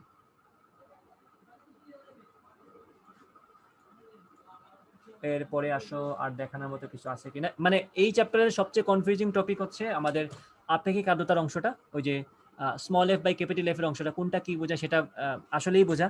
তারপরে একটা কনফিউজিং পার্ট হচ্ছে এই যে স্বাধীনতার মাত্রা নিয়ে অ্যাপ্লিকেশনে আসা, কারণ বইয়ের মধ্যে সূত্র প্রমাণ করা আছে এক পারমাণবিক গ্যাস ধরে নিয়ে, সেক্ষেত্রে ওই যে প্রমাণ আছে না যে 3টা উপাংশে ভাগ করলাম আমি তার গতিপথকে, U1, V1, W1, তো আমরা কিন্তু 3টা ডাইমেনশনে তার গতি নিয়ে কাজ করছি, অর্থাৎ আমি কিন্তু সূত্র প্রমাণ করছি 3 ডাইমেনশনাল একটা মুভমেন্টের জন্য, যে ক্ষেত্রে আমাদের কোনো রোটেশনাল মোশন বলতে কিছু ছিল না। আর সেখানে কিন্তু আমরা দ্বিপারমাণবিক গ্যাস নিয়ে কাজ করিনি, কাজ করছি এক পারমাণবিক গ্যাস নিয়ে, যেই জন্য সূত্রগুলো আসছে 3 দিয়ে 3/2 এইভাবে আসছে। কিন্তু আমাদের মনে রাখা লাগবে, আমাদের দ্বিপারমাণবিক গ্যাস হলে আমাদের স্বাধীনতা মাত্রা 5, তখন হবে 5/2। তো এটা একটা কনফিউজিং পার্ট এই চ্যাপ্টারের। আচ্ছা, এটা আশা করি বুঝতে পারছো সবাই। আর বাকিগুলো তো পিভি সমান এনআরটি দিয়ে তো যেগুলো পাইকারি হারে করা যায় করতে পারবে, ওগুলো তো আমার কোনো আপত্তি নেই। এখানে একটা কথা আছে, মনে করো একটু আগে যে ভুলটা ধরলাম এখানে যে নাইট্রোজেন গ্যাসে ক্ষেত্রে এরা ভুল করছে, এই প্রশ্নটা এই আনসারটা সঠিক হতো, মানে এই আনসারটা সঠিক হতো যদি নাইট্রোজেন গ্যাসের ক্ষেত্রে বলতো নাইট্রোজেন গ্যাসের রৈখিক গতিশক্তি কত। খেয়াল করবা নাইট্রোজেন গ্যাসের রৈখিক গতিশক্তি বলতে কি বোঝাচ্ছে, ওইখানে কিন্তু রোটেশনাল মোশন আসবে না, তার শুধুমাত্র রৈখিক গতি। রৈখিকভাবে তো সে এক্স এক্সিস ওয়াই এক্সিস আর জেড এক্সিস বরাবরই মুভমেন্ট করতে পারে। তো রৈখিক গতির ক্ষেত্রে রৈখিক গতির স্বাধীনতার মাত্রা কিন্তু তার 3 থাকবে। তাহলে প্রশ্ন যদি করে মোট গতিশক্তি না বলে যদি প্রশ্ন করে রৈখিক গতিশক্তি কত, সেক্ষেত্রে কিন্তু তুমি গতিশক্তির ক্ষেত্রে সূত্র লিখবা 3/2 কেটি, যদি একটা অণু হয়। যদি নির্দিষ্ট মূলের অণু হয় তাহলে বা 3/2 এনআরটি লিখবা তখন, ঠিক আছে। কিন্তু যদি মোট গতিশক্তি বলে তখন এক পারমাণবিক হলে 3/2, দ্বি পারমাণবিক হলে 5/2, কার্বন ডাই অক্সাইড হলে 7/2, আর র্যান্ডমলি এমনি 3 পারমাণবিক বললে 6/2, অর্থাৎ তখন তোমার 3RT হবে, 3 ইন্টু এনআরটি হবে আর কি তখন। কার্বন ডাই অক্সাইডের ক্ষেত্রে এফ এর মান মনে রাখবা 7। আচ্ছা, দ্যাটস ইট। আমার থেকে আর তেমন কিছু এখানে বলার নাই, বাকি সবকিছুই তোমার দুধভাত টাইপের প্রশ্ন, তোমরা সব দেখলেই বুঝতে পারবা, খুব একটা বেশি কঠিন নেই এখানে প্রশ্ন। কিছু প্রশ্ন এখানে থাকবে যেগুলোতে তোমার থার্মোডাইনামিক্স ইনভলভ, যখন থার্মোডাইনামিক্স পড়ো তখন তো দেখবাই। যেমন ধর এখানে একটা প্রশ্ন আছে, কোনো একদিনে শিশিরাঙ্ক 20°C এবং আপেক্ষিক আর্দ্রতা 75%, ওই দিনের সম্পৃক্ত বায়ুর সম্পৃক্ত বাষ্পচাপ কত। প্রশ্ন করছে 20°C তাপমাত্রায় সম্পৃক্ত জলীয়বাষ্পের চাপ এখানে দেয়া আছে। সো এখানে জাস্ট মান বসাম, আনসার বের করে, বাড়তে কিছু না। That's it. দেখো এই ধরনের প্রশ্ন দেখে আগে মানে হজম করতে হয়, প্রশ্ন ইনফরমেশন অনেক কিছু থাকে, আর লম্বা লম্বা মান তো দেখতে একটু কষ্ট হয় হয়তো। দেখো শিশিরাঙ্ক 20°C বলে দিছে, আপেক্ষিক আর্দ্রতা ওই জায়গার 75%, অর্থাৎ যতটুকু দরকার তার 75% আছে। Very good. ওই দিনের সম্পৃক্ত বাষ্পচাপ কত। প্রশ্ন বলে দিছে 20°C তাপমাত্রায় সম্পৃক্ত জলীয় বাষ্পের চাপ সামথিং। তাইলে আমরা যে ওয়েট ফর এ ওয়াইল, হ্যাঁ 20°C তাপমাত্রায় সম্পৃক্ত জলীয় বাষ্পের চাপ বলে দিছে, মানে হচ্ছে শিশিরাঙ্কে সম্পৃক্ত জলীয় বাষ্পের চাপ তোমাকে বলে দিছে, অর্থাৎ তোমাকে স্মল এফ বলে দিছে। ওকে, আপেক্ষিক আর্দ্রতা বলে দিছে মানে কি, এই যে এই পাশের আরটা কত সেটা বলে দিছে। ওকে, তোমাকে জাস্ট বের করতে হবে ক্যাপিটাল এফটা, সেটাই তোমাকে বের করতে বলছে, ওই দিনের সম্পৃক্ত বায়ুর সম্পৃক্ত বাষ্পচাপ কত। ওকে, সো ইজি। এখানে তোমার গড় মুক্ত পথ নিয়ে ঝামেলা। এখানে একটা কিছু কথা আছে আমার, নিউটনের শীতলীকরণ সূত্র, আসলে এগুলা এখন তোমাদের সিলেবাসে নাই। সো নিউটনের শীতলীকরণ সূত্র নিয়ে তোমাদের ঝামেলা করার দরকার নেই, it does not exist in your syllabus, ঠিক আছে। এগুলা স্কিপ করবা, নিউটনের শীতলীকরণ সূত্র নাই, ঠিক আছে। ওকে, শেষ আমাদের এই চ্যাপ্টার। এই চ্যাপ্টার থেকে যা যা পড়ানো দরকার ছিল জরুরি, সেগুলো আমি পড়াই ফেলছি তোমাদেরকে। সো নেক্সট ক্লাস থেকে আমরা তাপগতিবিদ্যা শুরু করে দিব। আর তাপগতিবিদ্যা এর মাধ্যমে কিন্তু আমাদের ফিজিক্সের ফার্স্ট পেপার পুরাটাই শেষ, ভেক্টর থেকে শুরু করে আদর্শ কেস পর্যন্ত পুরা সবকিছু শেষ আমাদের। আর নেক্সট দিন থেকে আমাদের অফিসিয়ালি সেকেন্ড পেপারের যা যা বাকি আছে তাপগতিবিদ্যা, তারপরে ওই দিক থেকে বাকি আছে আধুনিক পদার্থবিজ্ঞান, সেমিকন্ডাক্টর, পরমাণুর গঠন। আর কি কিছু বললে বাকি আছে না, এই চারটা চ্যাপ্টারই বাকি আছে আমাদের, তাপগতিবিদ্যা, সেমিকন্ডাক্টর, পরমাণুর গঠন এবং আধুনিক পদার্থবিজ্ঞান। আমি যত তাড়াতাড়ি সম্ভব অবশ্যই সবকিছু পড়াবো, চিন্তা করার কারণ নাই। আমি তাড়াহুড়া করবো মানে এমন না যে তাড়াহুড়া করবো না, যত তাড়াতাড়ি সম্ভব আমি শেষ করবো, ক্লাসগুলো লম্বা করে শেষ করবো অ্যাটলিস্ট, যদি বেশি দরকার পড়ে শেষ করে ফেলার। আর আমাদের নতুন ব্যাচ তো আছেই, ওইখানে তোমরা রেগুলার ক্লাস করতে থাকো, রিভাইজ দিতে থাকো এবং প্র্যাকটিস প্রবলেম সলভ করতে থাকো, আর হচ্ছে পরীক্ষা দিতে থাকো। ওকে, দ্যাটস ইট ফর টুডে। আমাদের নেক্সট ক্লাস হচ্ছে, আজকে তো বুধবার, নেক্সট ক্লাস হচ্ছে আমাদের শনিবার, তো ইনশাল্লাহ কথা হবে। নতুন ব্যাচের ক্লাস তো ভাই শুরু হয়ে গেছে, তোমরা কিন্তু কোনো খবরই নেই। নতুন ব্যাচের ক্লাস তো অলরেডি আমি ভেক্টর শেষ করে ফেলছি, আর ফ্রাইডে হচ্ছে এই ব্যাচের পরীক্ষা হবে। এই রায়হান, আমি তোমাকে অ্যাড দেইনি নতুন ব্যাচে, নিউ অ্যাডমিশন ব্যাচ দিয়ে লেখা একটা ব্যাচ আছে, ওইটাতে আমি তোমাকে অ্যাড দেইনি। যারা যারা নতুন ব্যাচে জয়েন করতে চাও, ওই ব্যাচে আমি হচ্ছে প্রবলেম সলভ করাবো, ওই ব্যাচে হচ্ছে আমি পরীক্ষা নিব, মানে পরীক্ষা এবং প্রবলেম সলভিং এর ব্যাচ আর কি, ওটা সাথে সাথে পড়াবো। এই ব্যাচের মতো এত ডিটেইলে সবকিছু পড়াচ্ছি না, জাস্ট আমি টপিক ধরে ধরে জাস্ট সূত্র পড়াবো, কিছু ম্যাথ করাবো, ভর্তি পরীক্ষার প্রবলেম সলভ করাবো, আর প্রবলেম সলভিং ওই যে প্র্যাকটিস বুকের যে প্রবলেমগুলো আছে সেগুলো সলভ করাবো, ঠিক আছে। তো ওই ব্যাচে জয়েন করো যারা যারা চাও, অলরেডি অনেকেই জয়েন করে ফেলছে ওই ব্যাচে। ওই ব্যাচে জয়েন করে ফেলো তাড়াতাড়ি। আর যারা জয়েন করো নাই এখনো, তাড়াতাড়ি যোগাযোগ করো, কারণ এখন কিন্তু তোমাদের প্র্যাকটিসের সময়। শেষ তো হচ্ছে ঠিক আছে এই ব্যাচে, বাট প্র্যাকটিসটাও করতে হবে। সো প্র্যাকটিসগুলো ওই ব্যাচে হবে, তো ওই ব্যাচে জয়েন করে ফেলো। এই ব্যাচ চলবে, ওই ব্যাচে চলবে। তাহলে ভাই আমাকেও ভাই অ্যাড দিয়ে দেন ভাই। তোমাকে অ্যাড দিব? জি ভাই। আচ্ছা ঠিক আছে, আমি তোমাকে অ্যাড দিয়ে দিব। আর মাহবুব আর রায়হান, তোমাদের দুজনকে অ্যাড দিচ্ছি। যারা যারা অ্যাড হতে চাও আমাকে মেসেঞ্জারে নক করি, আমি তোমাদের অ্যাড দিয়ে দিব।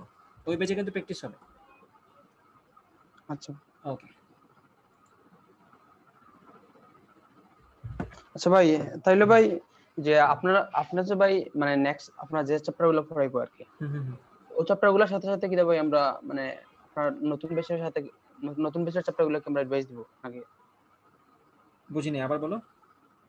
মানে আমাদের এই বেচে বর্তমানে আর কি আপনি আগামী দিনে আগামী ক্লাসে যেগুলো পড়াবেন ওগুলোর সাথে কি মানে নতুন বেচের না না না না না না, নতুন ব্যাচ তো নতুন ব্যাচের মতো আলাদাভাবে স্টার্ট হচ্ছে, এটাতে ভেক্টর চলতেছে। নেক্সট আছে আমাদের আচ্ছা। গতিবিদ্যা শুরু হবে, ঠিক আছে? মানে তুমি আমার এই ব্যাচে যা যা পড়ছো গতিবিদ্যার সময়, এখন আর কি ওই ব্যাচে আইসা ওইগুলা প্র্যাকটিস করবা। বেচে ভাই ঠিক শুধু আছে। আলাদা রিভাইজ দিব আর কি। হুম। আচ্ছা ভাই। আচ্ছা ঠিক আছে, আমি আর দিয়ে দেবো তোমাকে। আচ্ছা। ওকে, ভালো থাকো সবাই, আল্লাহ হাফেজ। আসসালামু আলাইকুম। ওয়ালাইকুম আসসালাম।